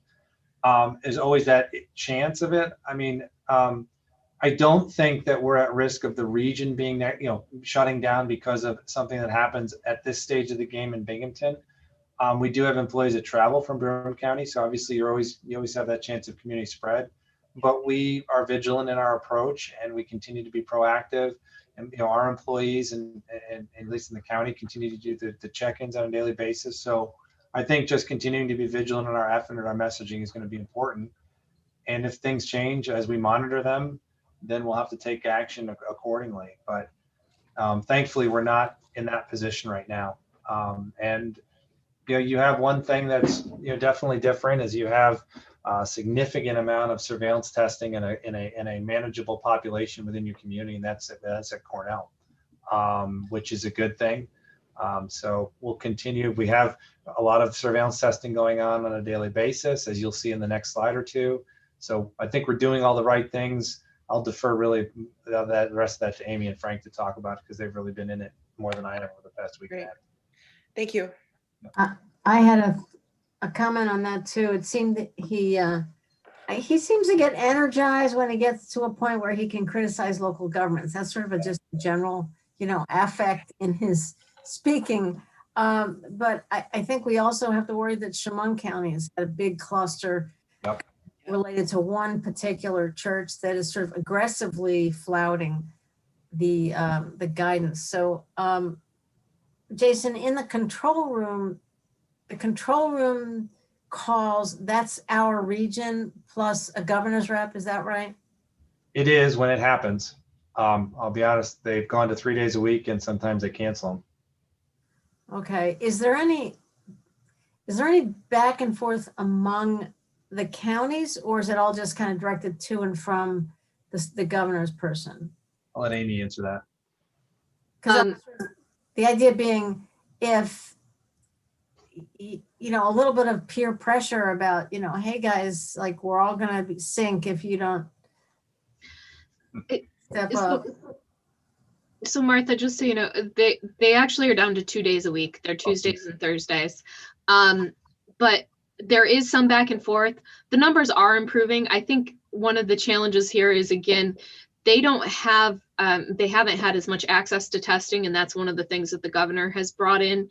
Especially Broome County does. They have a state facility, but it's not in the other communities. So there's two large facilities in the region, ours and Broome County's. So that's been a challenge.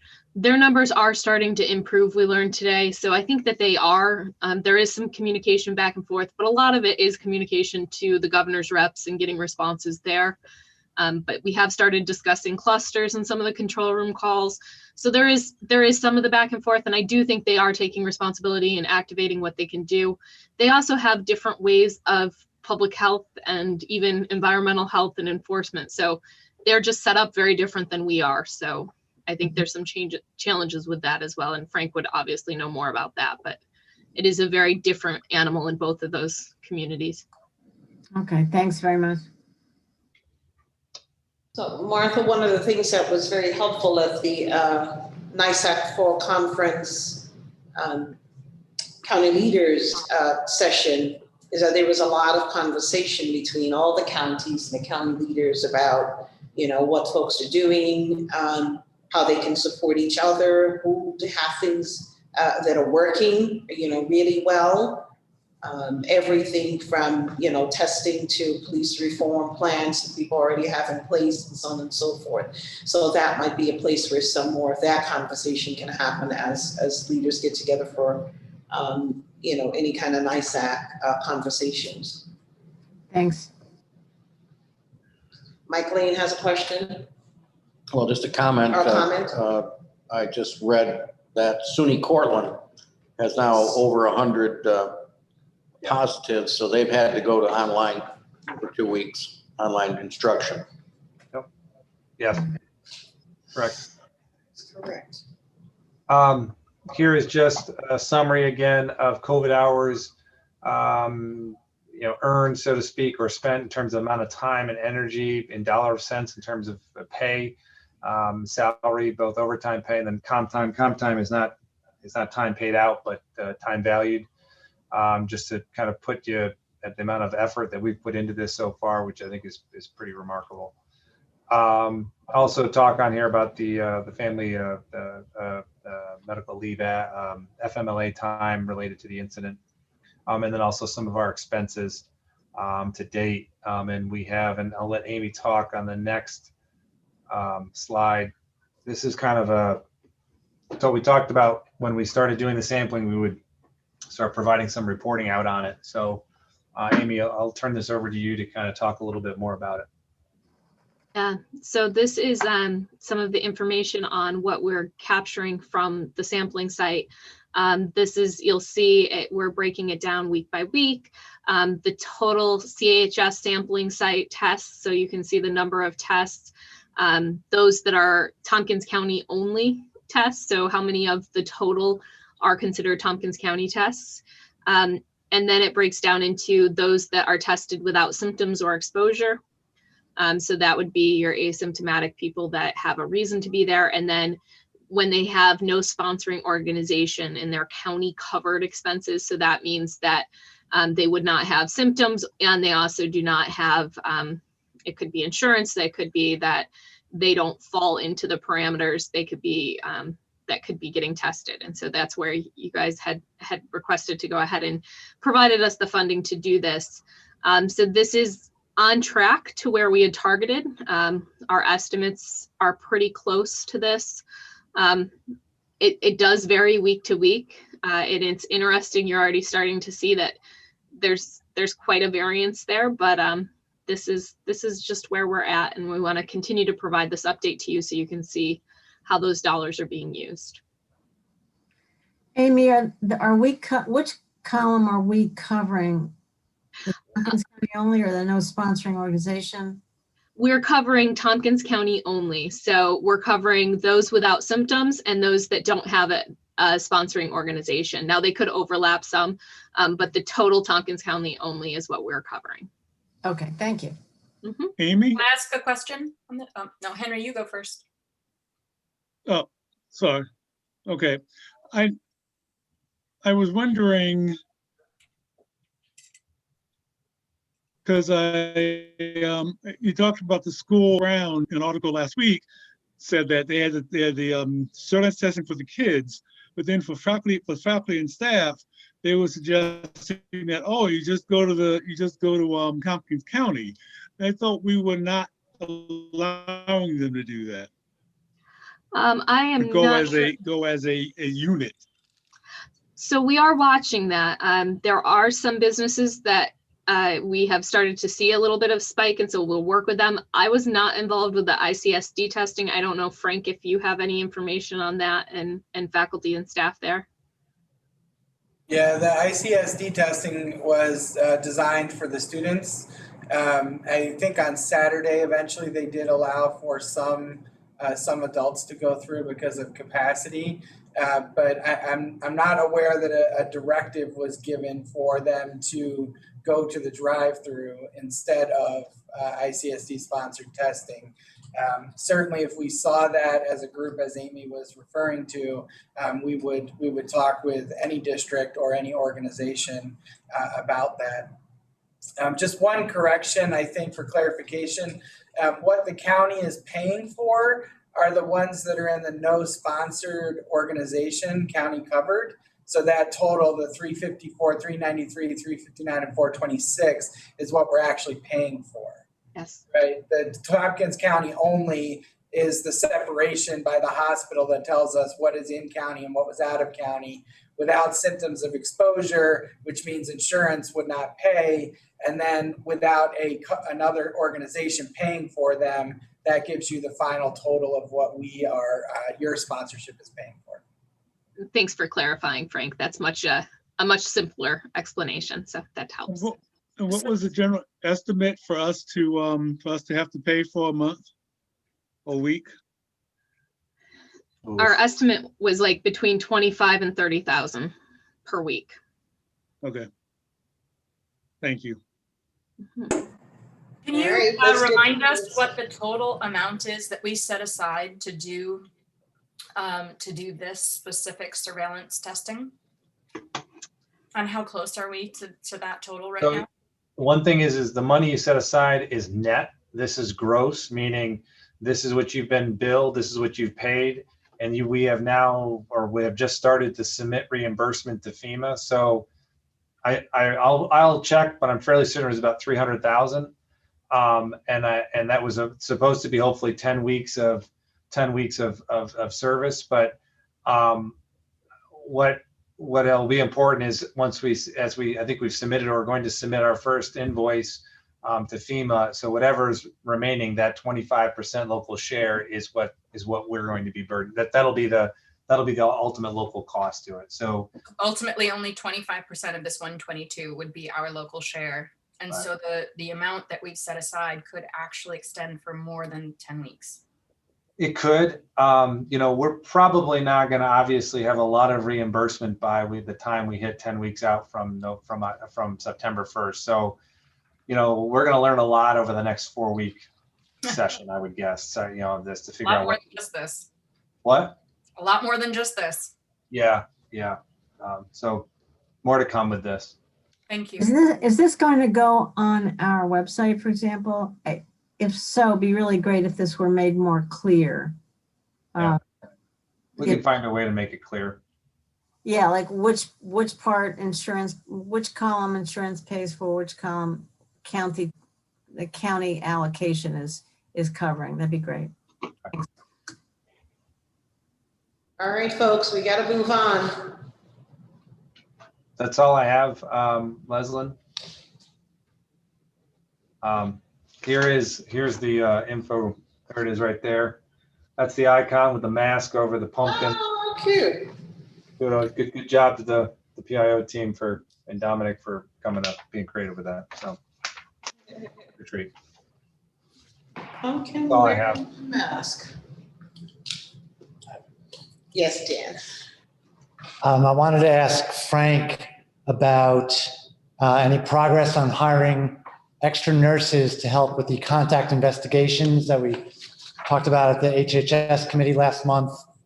I was just in contact with some of the nurses, the health department, and learned that some of them at least are still working 12 days in a row with 1 day off. So any progress on hiring extra nurses to help with that? Yeah, we're actually recruiting for full-time nurses at the same time. So we have just made an offer to a community health nurse to join the team full-time. One of the people that interviewed for that position is also a per diem with the hospital. So I have a conversation with them tomorrow about potentially bringing that person on in a per diem role with us because they already have interest. And then Lisa Holmes did provide us with a quote from a traveling nurse organization. It is really expensive. So we are trying to identify as many local nurses as we can. So we should have another one starting full time in the next couple of weeks. We have the potential for another per diem to be on within the next couple of weeks as well. So that would add 2 more nurses to the pool. Which would be 3 more than we have before we started contracting. Very good, thank you. But these are only temporary jobs? The one is a full-time permanent job with us, the community health nurse. The contracted nurses it is one-time funding that the state has provided for us, which is why we're looking to contract for those rather than bring people on into civil service positions. All right, Henry, did you have another question? Yes, Frank, does the Ithaca school system have a dashboard up yet? The Ithaca School District is required to report to the state dashboard, and those dashboards are out there for all districts. So yes, there should be a dashboard for ICSD through the state's dashboard. Okay, and how did the first 2 days of school go? So far, so good. I think they're probably dealing with the same struggles that everyone else did when they brought kids back on campus, but all accounts, it seems to be smiles all around.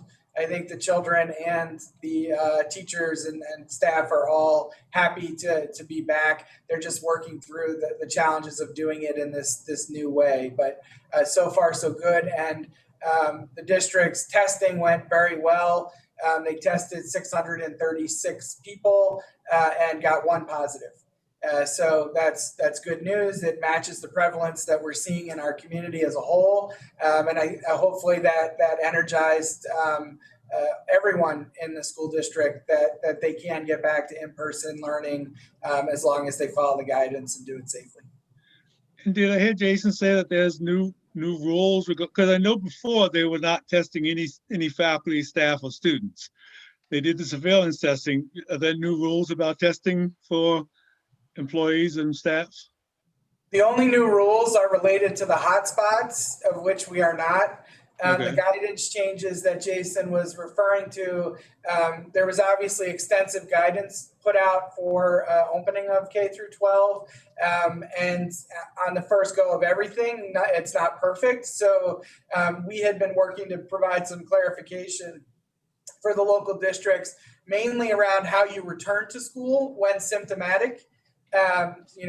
Obviously children have all kinds of symptoms that could match COVID, and we want to get them back to school as soon as possible, but we also don't want them going back with COVID. So we worked hard with our community partners, the local pediatricians, the school nurses, to put together some guidance, which I believe we sent out last Tuesday. And as you would expect, on Wednesday, we got updated state guidance. So we had to kind of scramble a little bit to re-update what we had put out there. Wasn't significant changes. There was actually some improvement in some parts, and then other areas it added some additional challenges. But we worked with the superintendents and the school nurses to get that updated, and it went out this morning. So they have both the state guidance as well as some clarification guidance from us locally. Thanks. All right. Thank you, Frank, and Amy, Jason for the report. Getting more and more information. Anything else from you, Jason, on your report? I do not. I have nothing else for you. Thank you. Trying to see the time here. County Attorney Jonathan Wood, anything from you? No, I don't have a report. Okay. Rick has 7 minutes until a break. Okay, why don't we start with Finance Director Rick Schneider. Rick, are you still with us?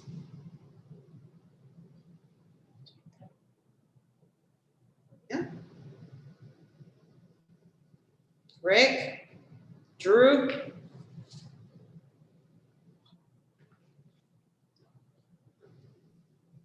They're busy making us more money? Rick is working on getting in at the moment. Trying to get some of that 10 million from Onondaga County. There you are, Drew. Rick is trying to join us at the moment. Let me step in and see if I can help him. There you are, Rick. There we go. I could not get unmuted, but I am now. So we have a real short sales tax report. Jason covered about half of it. So I'm going to flash to the screen for our August sales tax.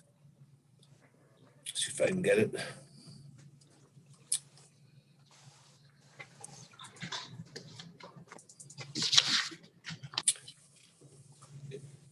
Can you see me now? Can you see the spreadsheet? Yes, sir. Okay. This is for August.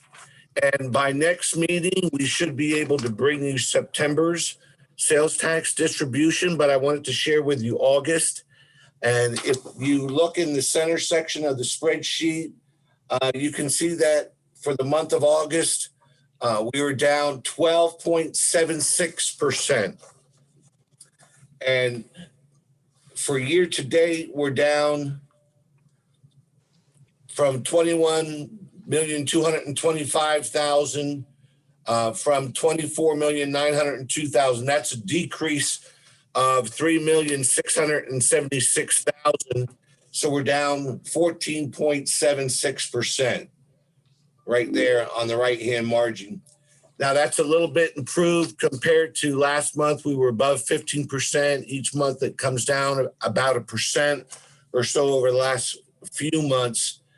And so although it's a dismal report, not too good, it does show that our year to date is getting a little bit better. And then you have any questions about the August report? I can show you the budget down here at the bottom. The gross budget estimate was for 37 million. We've only brought in 21.2 million. So we're at 56% of budget when we should be at 66% of budget.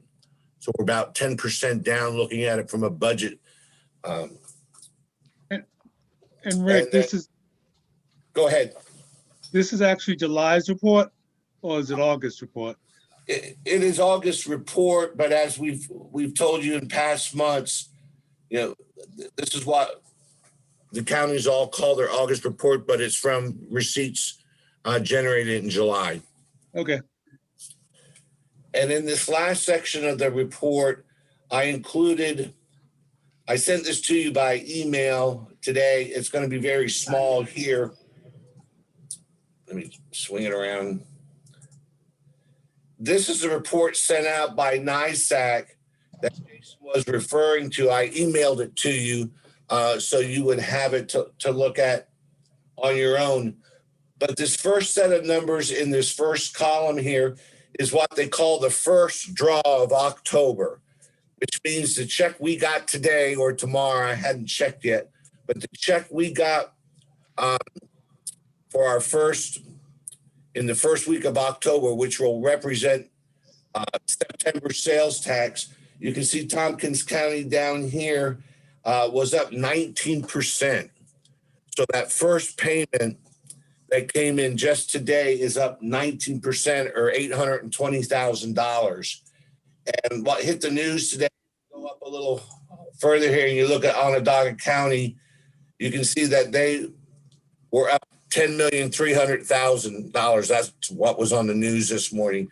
So that's how much more they made in just that one payment, the first payment in October. So it lists all the counties there, and it shows both the dollar amount and the percentage of how much this payment was compared to the same payment last year.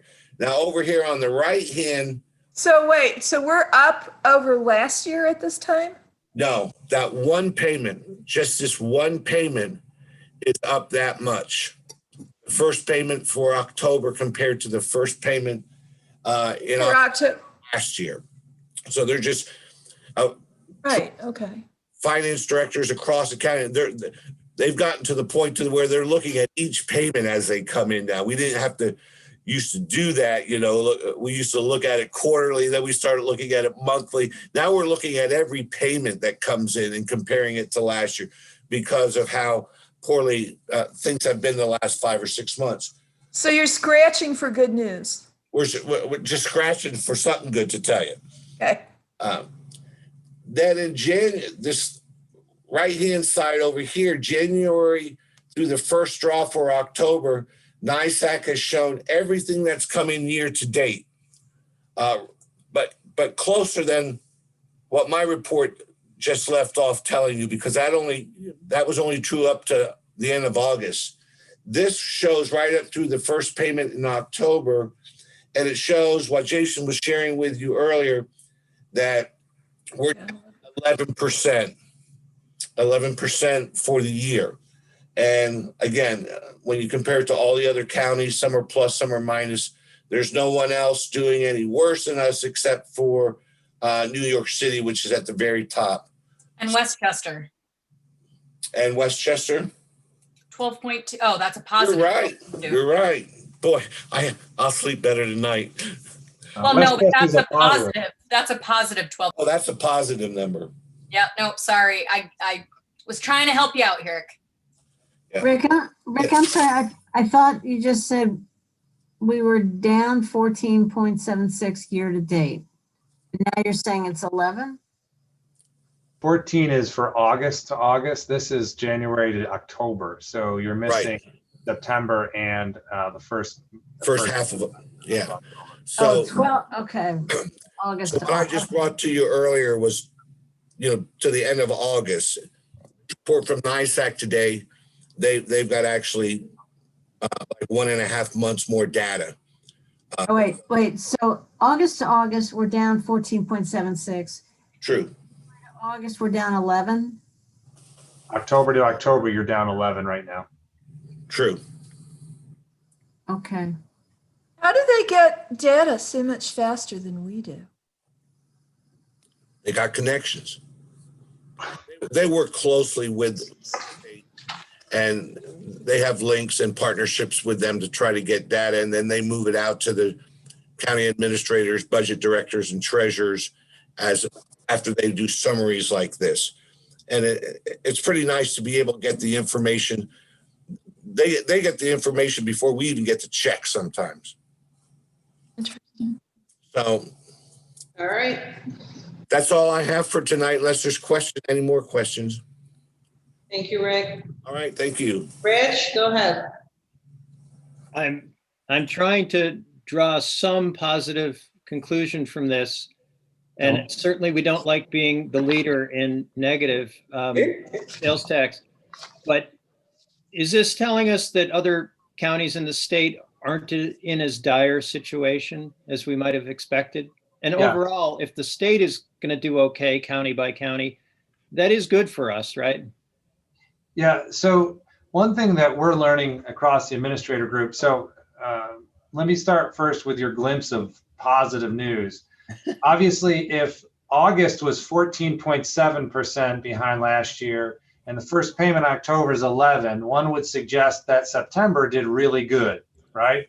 Well, one thing that's different about September than August is students came back to the community. So one, if we followed that logic and all else stays the same, one could argue that perhaps maybe October, after the second payment in October, will be possibly an improvement, and then maybe November will be an improvement, because those would be September and October actual sales. Point being is that while we're 11% behind where we were last year, we may make up a lot more over the next 2 months because we have a seasonal swing that not everybody has, and that's our economy relies on higher ed, right? So point being is that come December, we may make up a lot difference. We may not be the first of the worst in this discussion, because you'll have higher ed, you'll have students that have come back to the community, and you'll start to see what that is. Remember, August numbers are actually July's sales. So technically the students really weren't formally starting to come back at that point in time. So that could be a glimpse of good news, if that makes sense. Yeah, maybe my point was, it's probably a good thing if our neighboring counties aren't suffering as much as we thought. That, if they can recover quicker, that would be good for us, because overall New York State will be doing better. True. I mean, what we're starting to find is that a lot of counties have some different variables. We have an outlier, and that higher ed's a big part of our economy, where a lot of our surrounding, groups don't have it as much as we do, right? I mean, we have a big university and 2 other colleges. So amongst administrators, some are not budgeting any change in sales tax. Some are budgeting a little bit down. We have a little bit larger of an estimate based on our experience. So it's not always consistently applied. As you can see from that list, some counties are positive, like, Fulton County, Montgomery County, Greene County, Delaware County. These are some rural counties that I wouldn't expect to see growth in sales tax, but they are.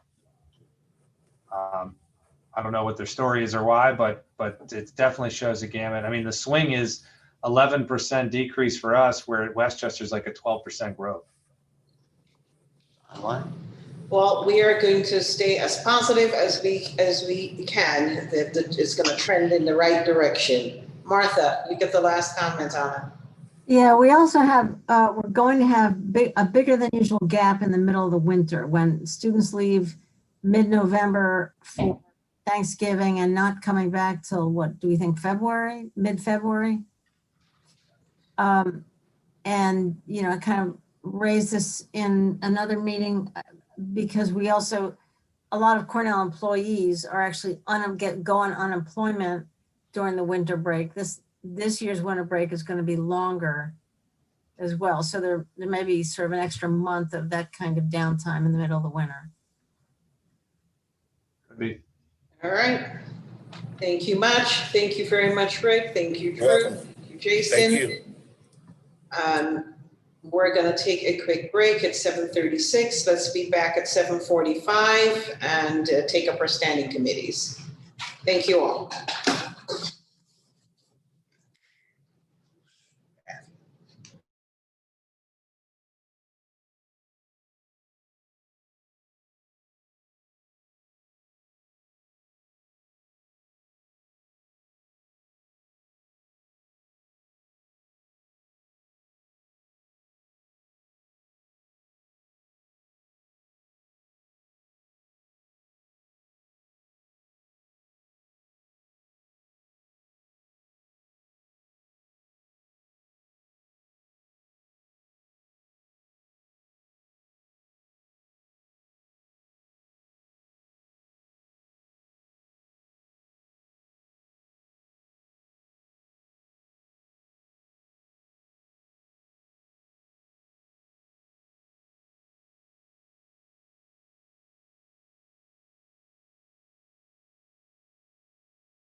You have to repeat that. Go You're ahead. on mute. Go ahead.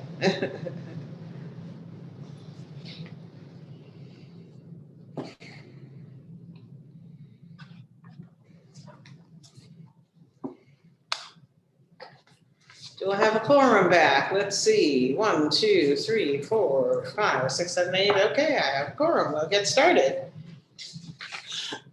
Hope you had a lovely 10-minute dinner.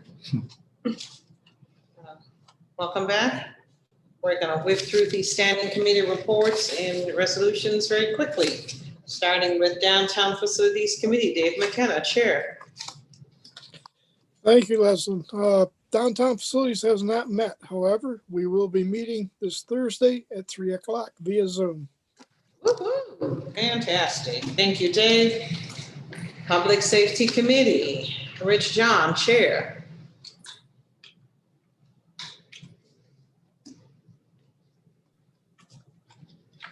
Look, it flashed on and off, Rich. There you go. We're here. Sorry about that. Yes, the Public Safety Committee met September 17th, and we had a good meeting. We had a pretty wide-ranging meeting talking about several different public safety matters. I'm looking at the report. And we had an interesting discussion about overdoses and what that might mean. We looked at 911 call data over the past several years and trying to extrapolate from that to get some sense of what's been going on in the pandemic with overdoses here, because nationally they seem to have gone up substantially. And the good news is that they seem to have remained flat in Tompkins County, if you can use the 911 call data as indicative. But at any rate, we tried to figure out what we could from that. We will be meeting on October 15th at 3 o'clock on Zoom. We do, and I do remind the public, we have capability to take public comment either in advance by email or live through the link. And we will be getting a presentation on a backup 911 center and some ideas on how we could go forward with developing that. I just also mentioned our jail numbers are at 35, which remains historically low. And I'm happy to try to answer any questions. Oh, the other thing I'd mention is we had a meeting of the police reform group, the joint group between the county and the city. We had our first official meeting and that went quite well. I think we're set to meet again on the 14th in the early afternoon, maybe 1:30. At any rate, those are all progressing, and I'm happy to try to answer any questions. Thank you for that, Rich. And I want to take, I see Mike and I see Annie, but I just want to take a quick minute when you talk about the police reform group. I started out participating in this group. I want this body to know, both Rich and I. And at this point, I will no longer be participating. And instead, I ask my colleague, Henry Graniston, to join Rich as the two legislators participating with the police reform group. I wouldn't physically be participating, but I will still be informed and adding my 2 cents or 4, whichever. Michaeline and then Ann Corman. Rich, glad to hear you've been discussing the issue of overdoses. A lot of us have been concerned about that, particularly with the reports out of our neighbor county, Cortland, where they had two deaths in the city a couple of weeks ago, and now have had 20 this year, compared to 10 in 2019.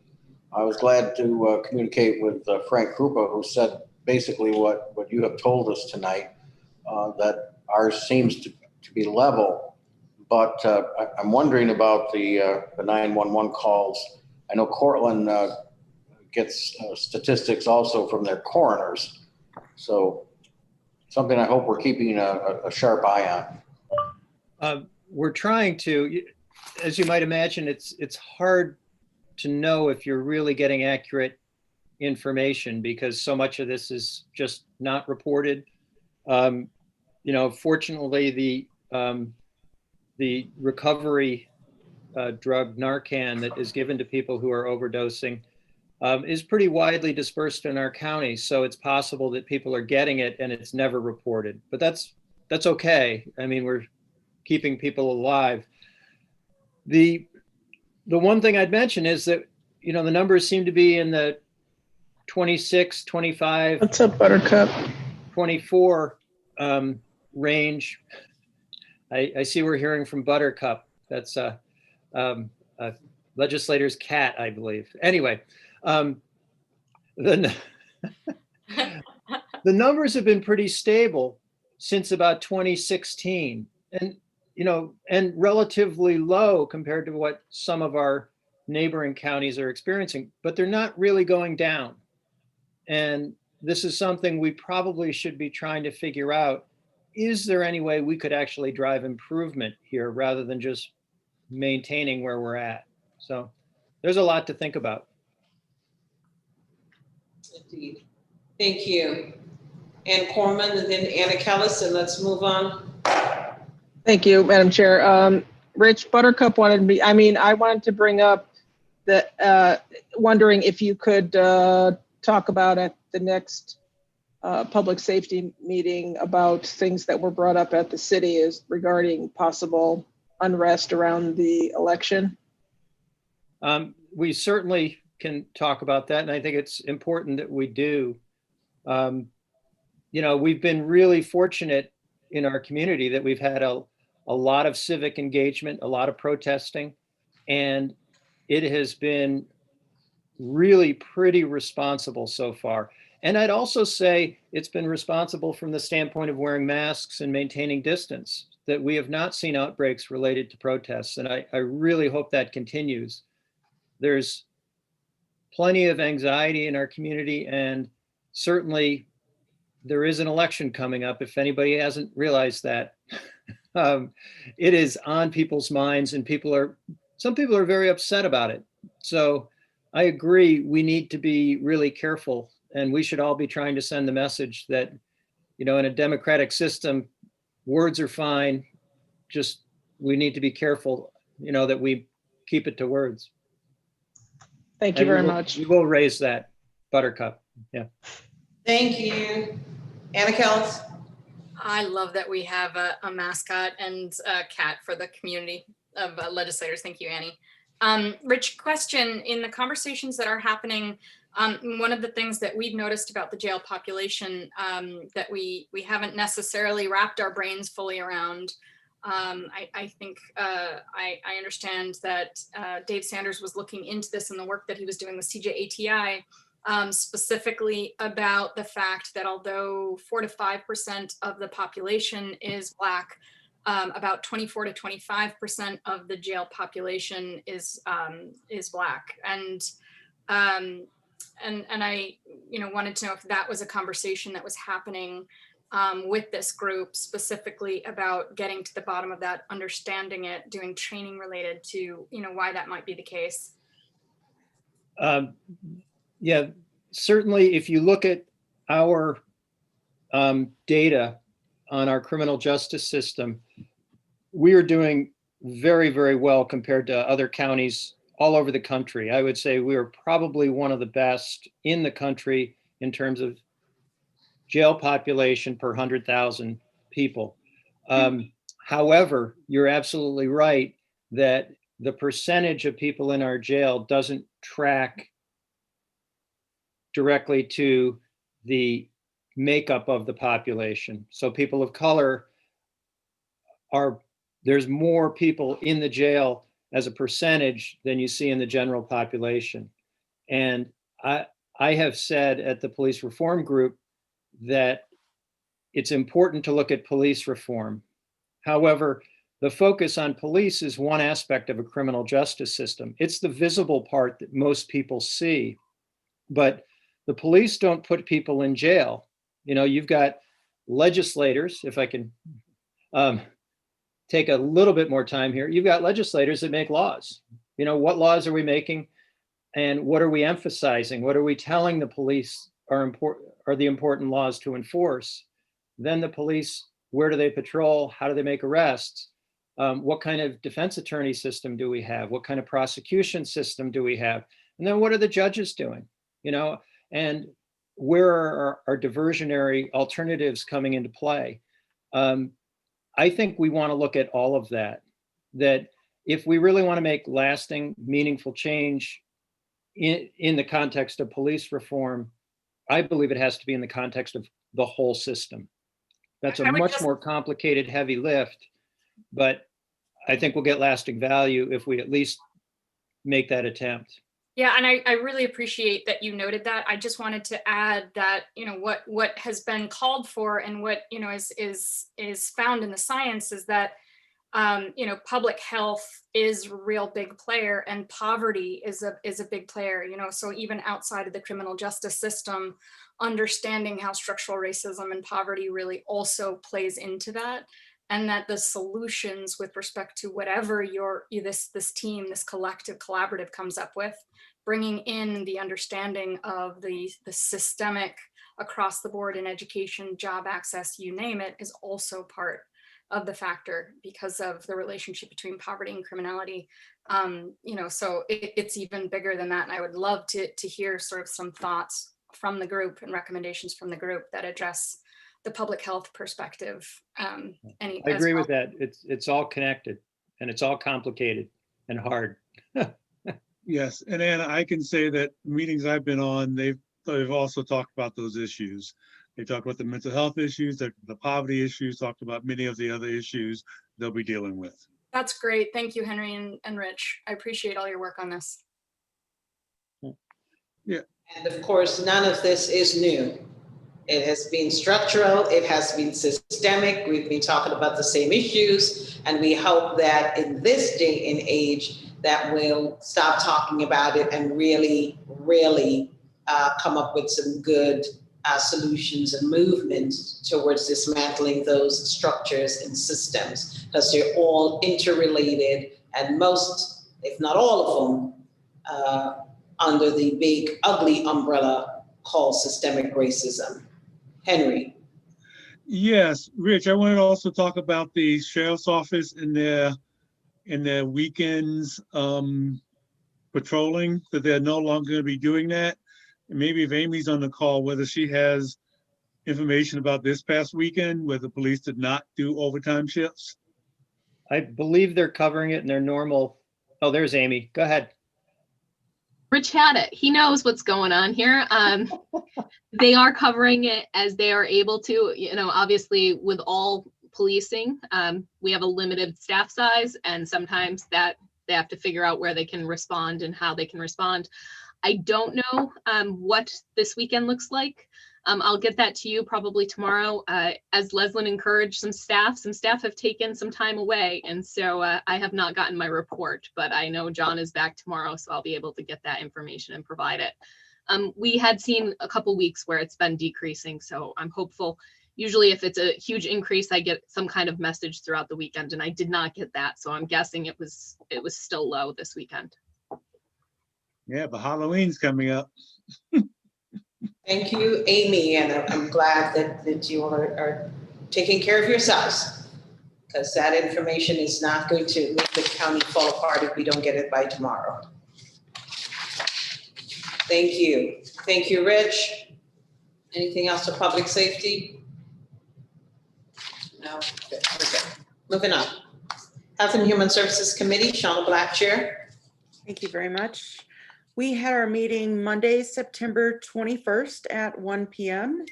And we invited our employee, Rachel Buckwalter, to our meeting. And she is a nurse and a contact tracer that works with the county. And it was actually really nice for all of us on committee to hear what a typical day in the life is for one of our employees. She talked about the different scenarios. She talked about from first contact, what our conversation was, and how they went about making contact once they kind of saw the pyramid. I thought it was also interesting, as Dan mentioned, that there are some concerns for our employees that are working many, many days in a row. And I'm glad to hear that Frank is looking for additional nursing staff to help with the workload there. We certainly appreciate our nursing staff and all of the other employees at Public Health and around our county that have picked up and helped with the contact tracing whenever we've seen an increase. I've heard nothing but absolute praise from our constituents who have had to work with our health department, including just this weekend, an administrator from Groton who had the pleasure of working with our public health department. She really sang their praises. So congratulations, good job, and thank you for doing that.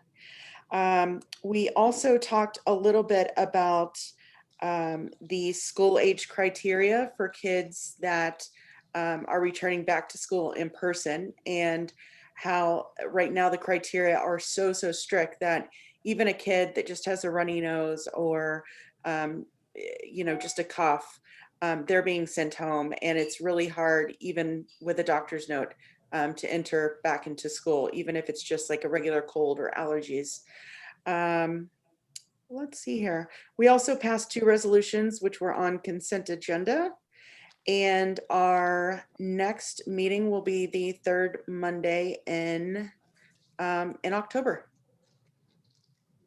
Thank you, Shauna. Any questions for Shauna? I really appreciated Rachel's presentation on what she does. That was really informative. Thank you. Moving on. Facilities and Infrastructure Committee, Michael Lane, Chair. Thank you, Madam Chair.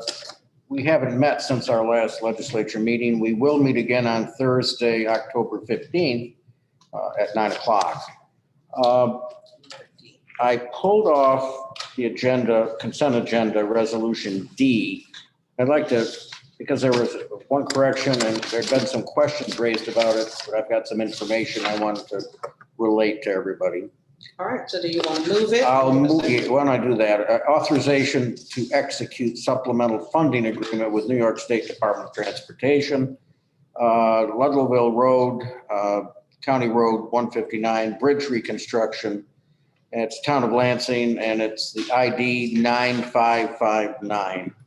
Moved by Mike Lane, seconded by Anna Kellis. Thank you. A couple of questions that came up was why had it taken so long to get this bridge project underway after it had been on the tip since 2016? And I put that question to Jeff Smith, and apparently what happened was the project had been planned to be bid in the fall of 2018 and constructed in 2019.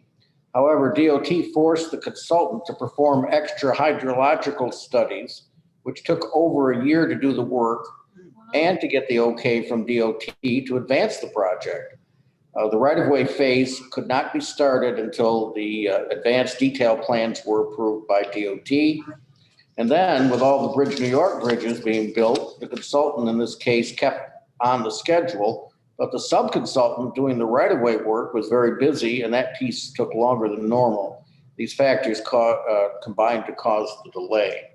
So that gives you an idea of what happened with a project that we'd hoped to build as far back as 2019.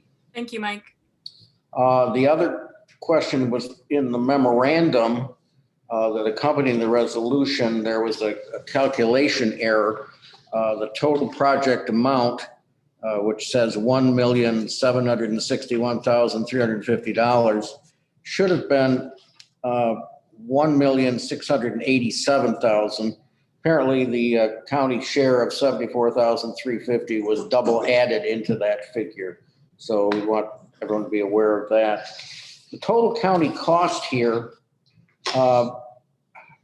because we've got this new $90,000 from New York State, and because we had to add $200,000 in a previous resolution because of the cost of the project, is now been reduced from $274,350 to $184,350. So that's the total county cost. Hopefully that answers questions that were raised, and I thank Jeff Smith and his folks for providing those answers. I think that did. Other questions, Martha? Yeah, just line 24, I corresponded with Kathy about that there was no budget, there was no committee mentioned, then that should say, and she was going to add on recommendation of the Facilities and Infrastructure Committee. I believe that's very friendly. Yes. Kathy's given us the thumbs up. No other questions? Vote. Dave McKenna, Yes. Glenn Maury, Yes. Martha Robertson, Yes. Mike Sigler, Yes. Shauna Black, Yes. Amanda Champion, Yes. Deborah Dawson, Yes. Henry Grandison, Yes. Rich John, Yes. Anna Kellis, Yes. Dan Klein, Yes. Ann Corman, Yes. Mike Lane, Yes. Leslie McBeat Claiborne. Yes. 14 ayes, 0 noes. Thank you. That carries unanimously. That's all I have. Thank you, Mike. Government Operations Committee, Amanda Champion Chair. Great, thank you. The Government Operations Committee met on October 1st, last week. We had a very packed agenda. We had a brief update from Annette Birdsall at the Public Library and a few questions for her. We had a number of resolutions, a couple that we will get to here. We had a presentation from Amy and Jason about the county administration OTR for the Innovation Initiative.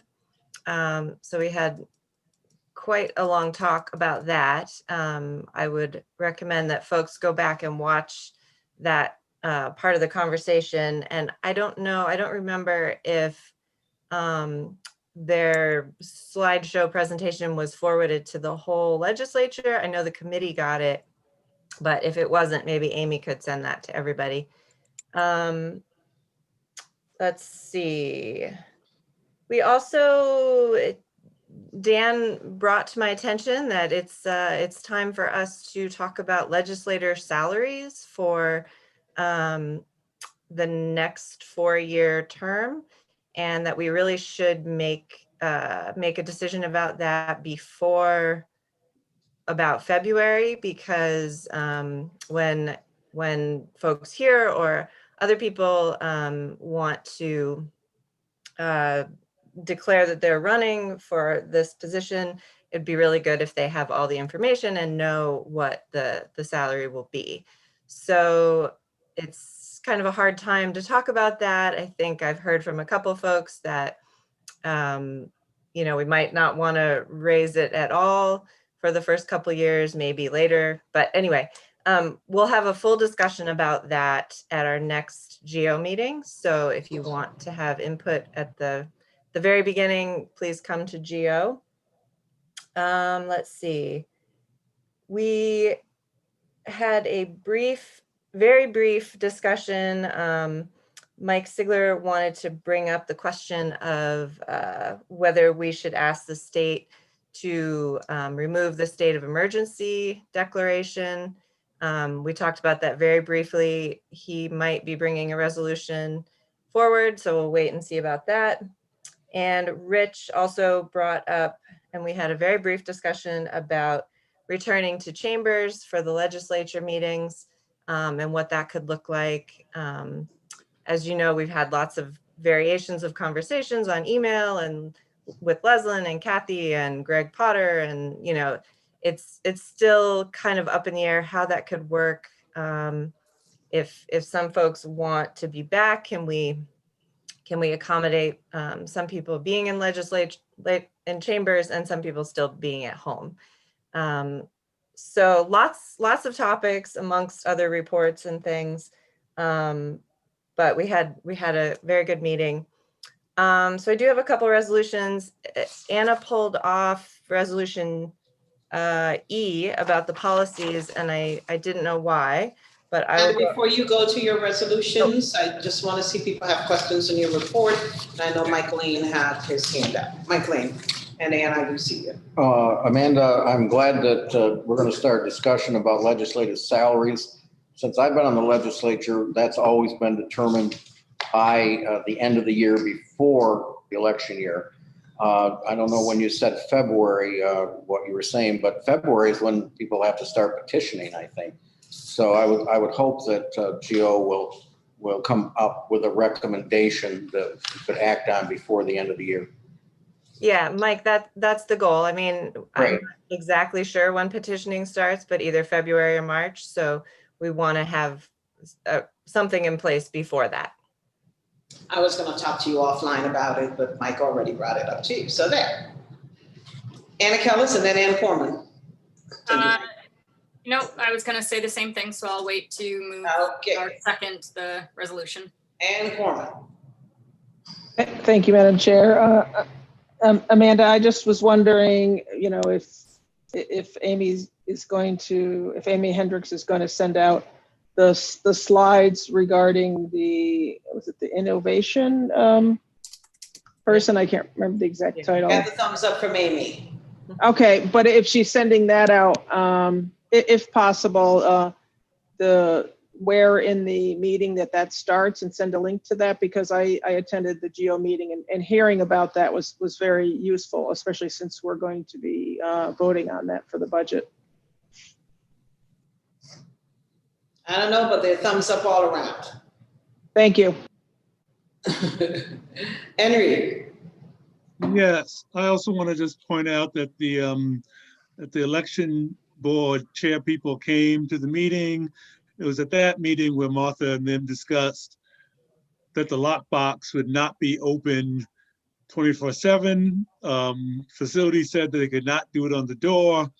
And so the lockbox will be out there, but they also are concerned about perhaps tampering with the lockbox. And so that's why they made the decision to only keep the lockbox available when they're open.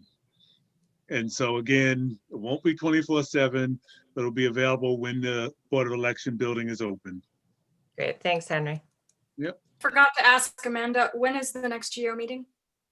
It's the first Thursday of November. Thank you. Okay, let's move to your resolutions. E was taken off of the agenda. Yes, and that of the consent agenda. Resolution to update the policy manual, policy 02-37, use of vehicles for county business, and policy 3-16, unpaid leave of absence, ID 9586, and I would move that. Seconded by Anna Kellis. Discussion? Yes, Anna?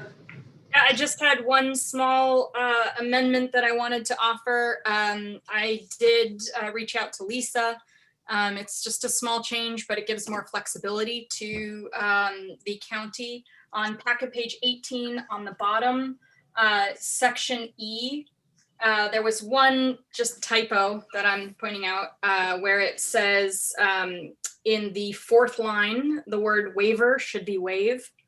But the line that says to permit an extension of the leave of absence for an additional 1-year period to give flexibility to the county, I suggested that it be up to 1 year and not an automatic addition of a subsequent year. And she felt that that was a good wording addition. So I'm offering that as a modest amendment. Instead of saying for an additional 1 year, it would say up to 1 year period. Sure. Are you friendly with that, Amanda? Sure, yep. And since you're the second to Anna, I'm assuming you're friendly too. Yep. Okay, anything else on that one? Vote.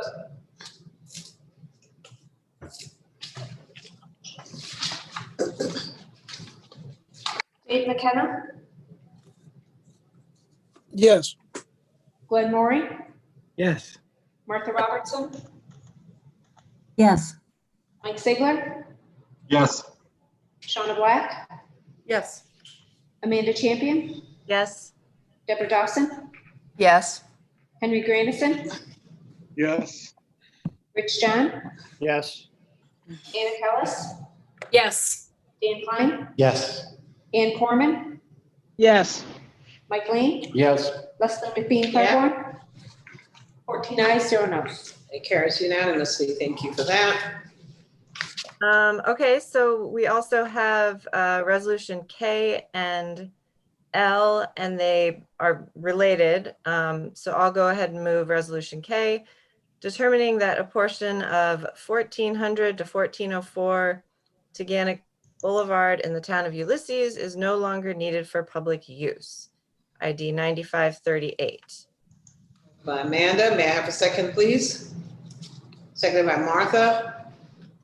And Jonathan can jump in if there are questions, but this is essentially a small parcel of land that the county has owned for a long time, but we don't use. It's attached to a highway. The person who owns the property right alongside of it, next to it, is wanting to sell their whole property, but there's a cloud on the title. And so we need to get ourselves out of this piece of property. Okay, questions? Mike Lane. I had wondered, and I asked in an email Jonathan about it, so Jonathan, you might want to speak about it, whether we had followed our policy about selling land that the county owns in this, by talking to the planning department, for example. And John, do you want to talk about that? Yeah, sure. I talked with the county administrator and got his approval. I talked with planning and they looked into it, got their approval. And I talked with assessment, all in accordance with our policy, and got his approval. And in fact, there's an appraisal that they're going to pay us, and Jay reviewed the appraisal as well. And also essentially, I mean, in my opinion, that fully complies with the land policy, but also this is really correcting it. I mean, as a practical matter, this land was abandoned like 200 years ago. We're just realizing it now. So there's really no change being made at all, other than we're transferring title and we're actually getting money for it, which for land we didn't even know we owned. Yeah, everything's been followed. And of course, the county administrator can waive things when they're unnecessary under the policy. And I think we've done everything we should do. Thank you. Thank you, Jonathan. Other questions? All right, roll call vote. Thank you, Kathy. Dave McKenna, Yes. Glenn Maury, Yes. Martha Robertson, Yes. Mike Sigler, Yes. Shauna Black, Yes. Amanda Champion, Yes. Deborah Dawson, Yes. Henry Grandison, Yes. Rich John, Yes. Anna Kellis, Yes. Dan Klein, Yes. Ann Corman, Yes. Mike Lane, Yes. Leslie McBean Claiborne, Yes. 14 ayes, 0 noes. Thank you. That carries unanimously. Next one, Amanda. Yep. So this is the other part of it, to actually sell that portion of Resolution L, authorizing the county administrator to sell a portion of the land at 1400 to 1404 Teganic Boulevard in the town of Ulysses, ID 9557. And I'll move that. Have a second, please. Second by Deb Dawson. There should not be any questions in this one, but are there any questions? All right, roll call vote. Dave McKenna, Yes. Glenn Maury, Yes. Martha Robertson, Yes. Mike Sigler, Yes. Shauna Black, Yes. Amanda Champion, Yes. Deborah Dawson, Yes. Henry Grandison, Yes. Rich John, Yes. Anna Kellis, Yes. Dan Klein, Yes. Ann Corman, Yes. Mike Lane, Yes. Leslie McBean Claiborne, Yes. 14 ayes, 0 noes. Thank you. That carries unanimously. Anything else from you, Amanda? Just that the next meeting is the first Thursday in November at 1:45. Thank you very much, Amanda and GEO Committee. Planning, Energy and Environmental Quality Committee, Deb Dawson, Chair.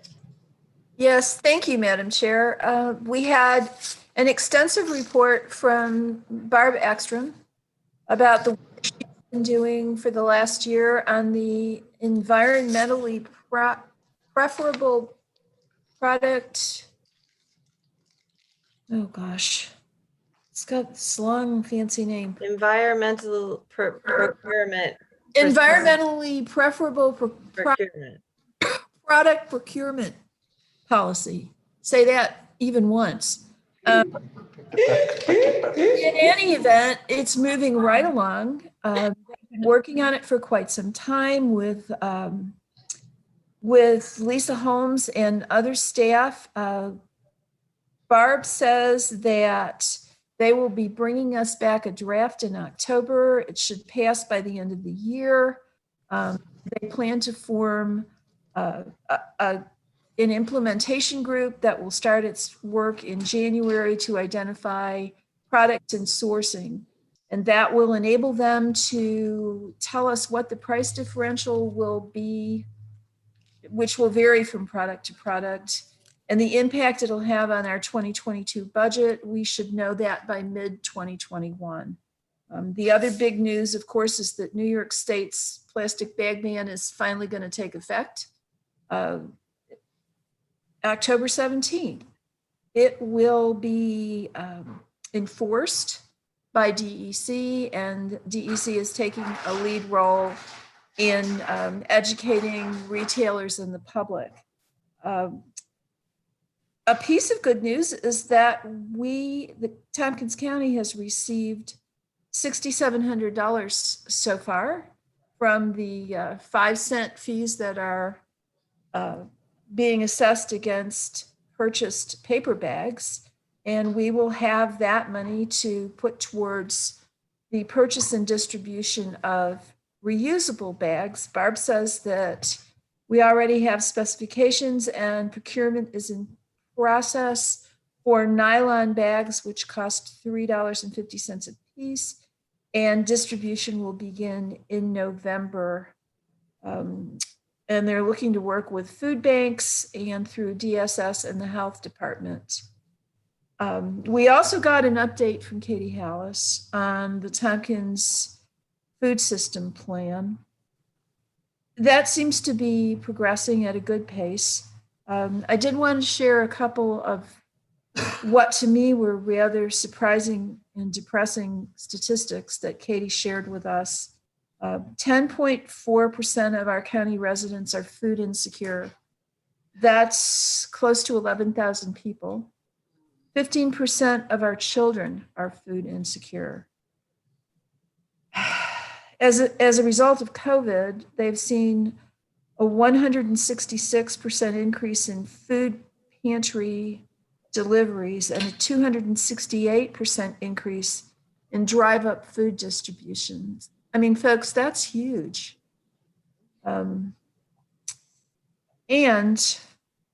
I didn't know this, but 44% of the children in Tompkins County qualify for free school lunches. We have got to figure out a way to do better with this.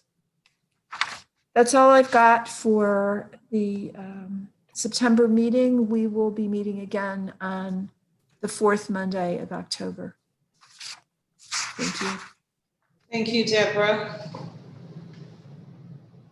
Always difficult news to listen to, and yes, we have to do something. We have to do better. Questions, Anna Kellis.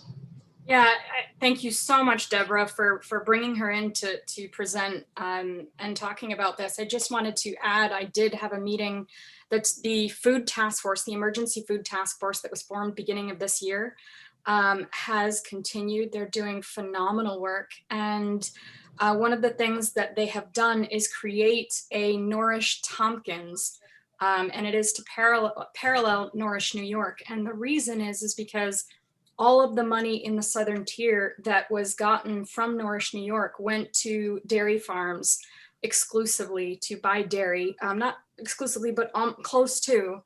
And so none of the money actually went to farmers in Tompkins County. And the whole point of the program is to benefit farmers, buy food from farmers and redistribute it to people in need. There is not enough meat or vegetables from what is being requested from people. And so the county has this task force has formed its own parallel small program to help purchase from farmers and distribute. And they're using community foundation funding as seed funding, but that program can't continue without continued funding. So the task force is doing amazing things. I'm very impressed, and Katie has been part of it, as has her supervisor, Graham Salvio, who has taken over for Monica Roth at the Cornell Cooperative Extension. So just an update. Thank you, Anna. Dan? I usually don't pile on the bad news, but I read today, I think it was the Ithaca Journal, that Tioga County is proposing to discontinue their curbside recycling pickup. And the reason they cited was the decreased revenue from recycling products, which we know about, and also the large increase that was being proposed for pickup and processing of it. And the reason I'm mentioning is because we are also subject to the same trends that are going on. So we just need to be braced for a large increase in the cost of running our recycling and waste operations. Thank you for not piling on bad news, Dan. Once in a But while. it's good to be aware of, of what's going on. And that is the reality. Anyone else? Okay. Thank you, Deborah. Budget, Capital, and Personnel Committee, Martha Robertson, Chair. Thank you, Madam Chair. A couple things in the consent agenda we had today, that we did tonight. We passed set the date for the public hearing on our budget. That'll be November 10th to 7 o'clock in the evening. Before that, we have the public forum, and that's tomorrow night at 7 o'clock. And thanks very much to Dominic Recchio for putting the information up on our budget page. So really a quick way to get to that information, just people can Google Tompkins County Budget 2021, and that's right at the top. For public, if people want to make comments tomorrow night at the public forum, they can email Dominic, and that's DRECCKIO at tompkins-co.org, or they can join on the YouTube broadcast tomorrow night and put their comments in the chat. So it is a public forum. Jason will make a brief presentation overview of the budget, and then the rest of the time really is to hear from the public. So I'd ask legislators to share that information so that folks out there know that it's happening and how they can participate. I have some good news. We're not having a meeting Monday. The regular Budget, Capital, and Personnel Committee would be meeting Monday at 3 o'clock. That is Indigenous Peoples Day, which I realize we didn't really talk about in legislator comment, but I'm very glad that we'll be, I guess there was a little bit of comment from Mike Lane, but it would be, I'm sure there are events going on. At any rate, we will not be meeting. I talked to Kathy Covert today, and there weren't any items booked on an agenda, so we just will cancel the October meeting. We will have expanded budget committee meetings October 13th and 14th. We're still working through presentations by our departments. One little piece of news is ongoing work on this is that the committee is responsible for the direct report evaluations. And as you know, we will be working with Kathy and Jonathan Wood this year for their 360 evaluations. Lisa Holmes told me today that Laura Granger has already reached out to them to ask for their external reviewers. So I'm just sort of packaging kind of the only thing that we would be talking about at Monday's meeting. So just wanted to let y'all know that has already started. Lisa and I will work on a timeline and make sure that we can accomplish what we have to do by the end of this calendar year with 2 direct reports. So that is, that's all I have for right now. There are no questions. Questions to Martha and her report? Okay, go ahead with your resolution. No, we already did the resolution. Yeah, no, we're done. I don't. Right, we get Tompkins, yeah. That's done. All done. All right, Okay. thank you, Martha. Thank you. Workforce Diversity and Inclusion Committee, Anna Coleman, Chair. Thank you, Madam Chair. Our last meeting was on September 23rd, and we talked about the forums that Dr. Clark will be providing monthly. And so look forward to another one of those coming up next month, or this month, I guess. And the Sheriff's Department talked about the trainings that they have provided regarding diversity. And we introduced our new Chief Equity and Diversity Officer, Deanna Carruthers. So that was great to see her, even if virtually. And the JEDI team had an update from Amy Hendricks, Rachel Graham, and Dr. Clark. And they are plugging away and have a lot of staff, or a lot of staff who have volunteered from various, or many departments. So that's really good to see. And our next meeting is Wednesday, October 28th at 3:30. And so it's a couple weeks away. The only thing we have so far is to look at revisions and updates to our Tompkins County diversity statement. And that's it. Any questions for Ann? Thank you, Ann. Tompkins County Intergovernmental Relations Committee, Martha Robertson, Chair. Thank you, Leslyn. Tiger has not met since the last legislature meeting, but we do meet tomorrow at 11:30. We'll be hearing from Amanda Spellacy, the regional representative for Senator Chuck Schumer. A lot to say, but probably not about ongoing relief bill negotiations. We're also hearing from Todd Sherman, who is the lead budget staff person for the New York State Senate. And we've met with him a couple times over the years when we've gone to Albany. He's a really nice guy. He kind of knows everything about the state budget. So we realize that this is really the season when the executive branch starts putting their budget together and the legislature starts getting ready as well. So he'll be joining us tomorrow, as well as our partners from Cornell, Charlie Krasansky and Zoe Nelson. And related to since we're talking about the state budget more than we have in the past, we'll be looking at some proposals about raising taxes on the wealthiest New Yorkers. So that'll be a subtopic of the committee's meeting. So, and I just found out Deanna Carruthers will be presenting as well. So we'll look forward to speaking with Deanna at tomorrow's meeting. That's what I got. Thank you very much, Martha. Any questions? 11 o'clock tomorrow. Okay, Housing and Economic Development Committee, Anna Kellis, Chair. Yes, we met on September 24th, and we discussed housing. We passed those resolutions in the in consent agenda.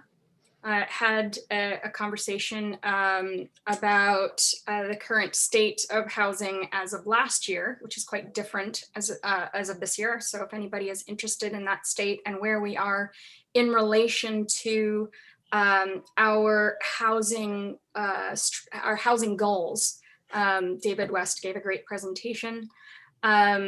We also had a lengthy presentation about transportation and mobility as a service program. I gave an update of where things stand with respect to broadband, and I just want to thank everyone for their patience and tolerance of me bringing this topic up.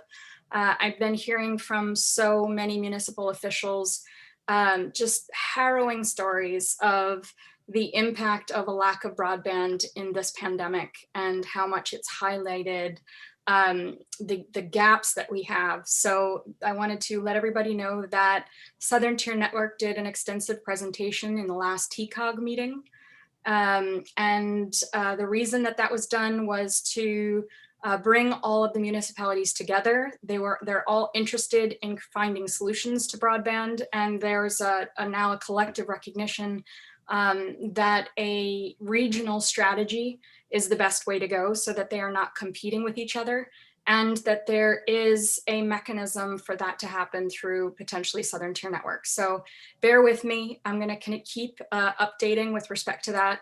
I also wanted to note that this year there has been a heavy focus from Housing and Economic Development on workforce issues because of the impact of the pandemic on jobs, as we all know. So I will continue to focus on that with the committee. And one of the areas that I am looking on to bring in speakers are specifically programs that we have in the community. Namely, for example, Routes to Success is one that has come up. Others have been brought up to outline programs for creating jobs and jobs training for reentry, as well as jobs and strategies that outline diversity and inclusion. And lastly, I just want to note that thank you to Deborah's work with the Climate and Sustainable Energy Advisory Board. They have been focusing on developing a report led by Ellie Pfeffer, who is one of the board members, and she's getting support from others to create a workforce development strategy in the realm of the green economy and green infrastructure. So I've been working with her on that closely, as has Deb, as have others. And she is going to follow up with the Department of Labor, continue to expand upon that, and hopefully present it at the November HED meeting, with the idea of reviewing it as possibly adopting to support the Workforce Development Board's work. They are going to be developing next year a workforce development strategy. We haven't had one in about 10 years. That was acknowledged at the last meeting, and hopefully she will be presenting that early next year. So there's a lot going on in the context of workforce. It's very needed, and hopefully that work will continue in this committee in the months to come. So the next meeting is October 22nd at 9:30 in the morning. That is a Thursday, and that's my full report. Thank you, Anna. Questions for Anna? No questions. All right, a lot going on the committee. Complete Census Count Committee, Mike Lane, Chair. The committee met yesterday morning. As you can imagine, we're kind of winding down at this point. We'll probably have one more meeting in November. We were hoping to have a report from census specialists, but we aren't quite sure what's happening, whether they're still employed. Mainly Mike Plinkalaire, who had told us his job ended at the end of September, maybe a few days ahead of that. We had a federal court judge in California, I think in Santa Monica, put a restraining order on wrapping up the census at the end of September, and said it had to continue until the end of October. So I think that the census workers are still out there going door to door, following up on the count, particularly those units that haven't self-reported. We're still in the mid 60 range for self-reporting in Tompkins County, but we think we're probably near the state level in the 90% range if you add in the ones that have been followed up on by the census recorders rather. If it wasn't so sad, we could probably cry over the state grant funding that Amy Hendricks reported to us, that even after we've gone up and down, and she and Nick Murphy have worked so hard trying to find ways to take this state money and make it work in Tompkins County for the education. We hadn't been able to do that because of the restrictions the state had. But they came around, and apparently, Amy, you can correct me if I'm wrong, I told you that there might be a little bit more money if we had another month here that's been extended. But Amy said it would be really difficult to be able to put anything together to effectively have a program that would qualify. Is that right, Amy? Okay. So we have had a lot of groups that have met with us from the library to the Chamber of Commerce, Tompkins Community Action, and League of Women Voters and others. And they continue their efforts as best they can. If you haven't seen the wonderful ads on the TCAT buses, you've missed something, because they're really nice out there, encouraging people to be part of the census. Where we'll end up, I hope we're going to do all right. The college people have told us that at least Cornell has gotten all of their addresses out to the census people for those off-campus students who were living April 1st of this year off campus. IC has had a little harder time doing that. They may not have all of the records going back to April 1st, but they haven't given up, and they've been in contact with the state census directors about this. So those are some of the things that are going on. I want to mention WRFI, our local community radio station, has been doing some public service announcements. And we want to thank Fred Balfour, who's been really interested in promoting census for us here. So we'll probably have one more census report. If there's anything that you'd like to have as a part of the report, some unit that you dealt with that's been working, give us an email. We'll add it to the minutes for the final meeting to have for the next 10 years. Thank you. Mike, questions? Martha Robertson. Yeah, I had, there's a spreadsheet on the Census Bureau website, and it updates every day. I had Katrina send September 30th, the table around to the Tiger Committee to look at tomorrow.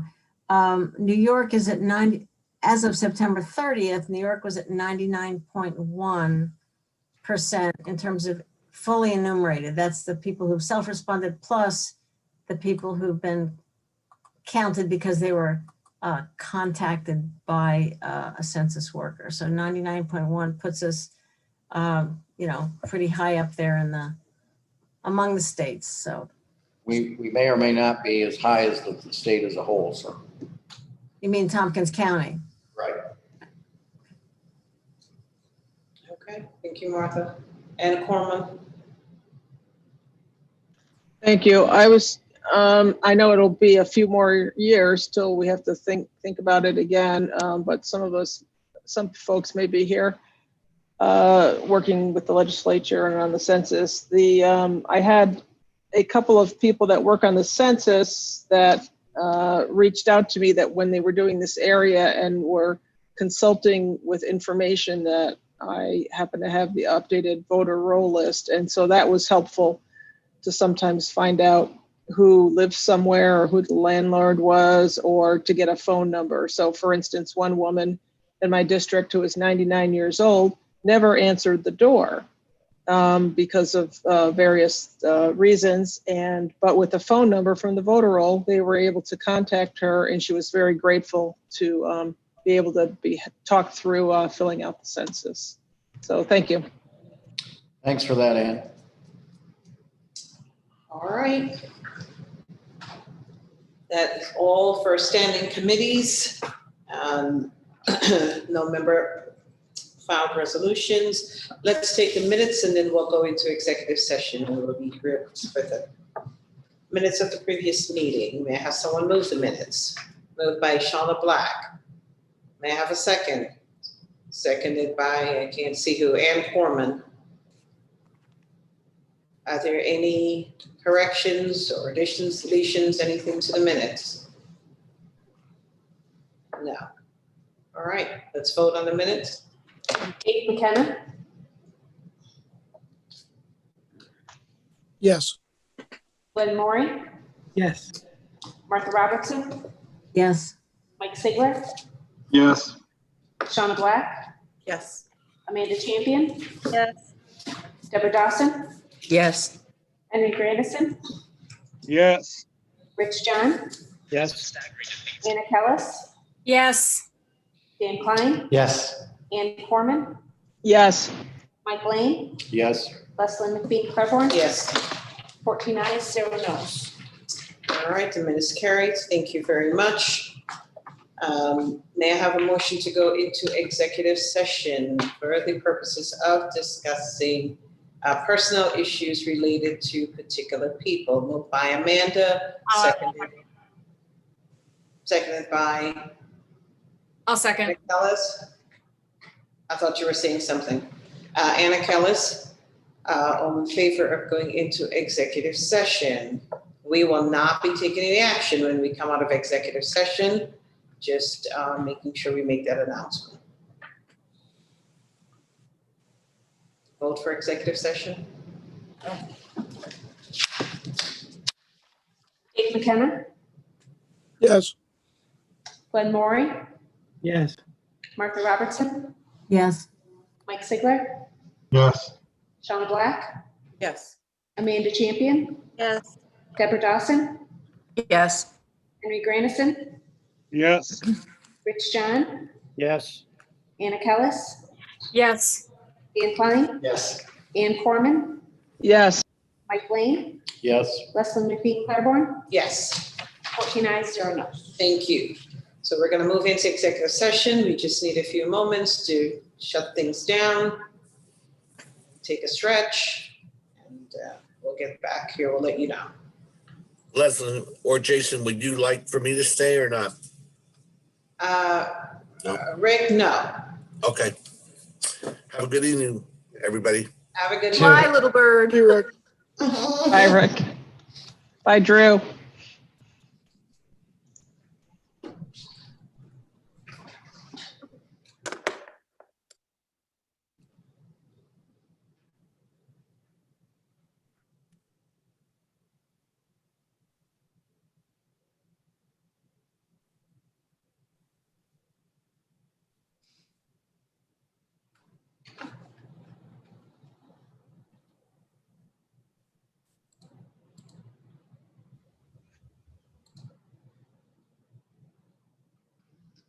Kathy, do I have to wait on Jen?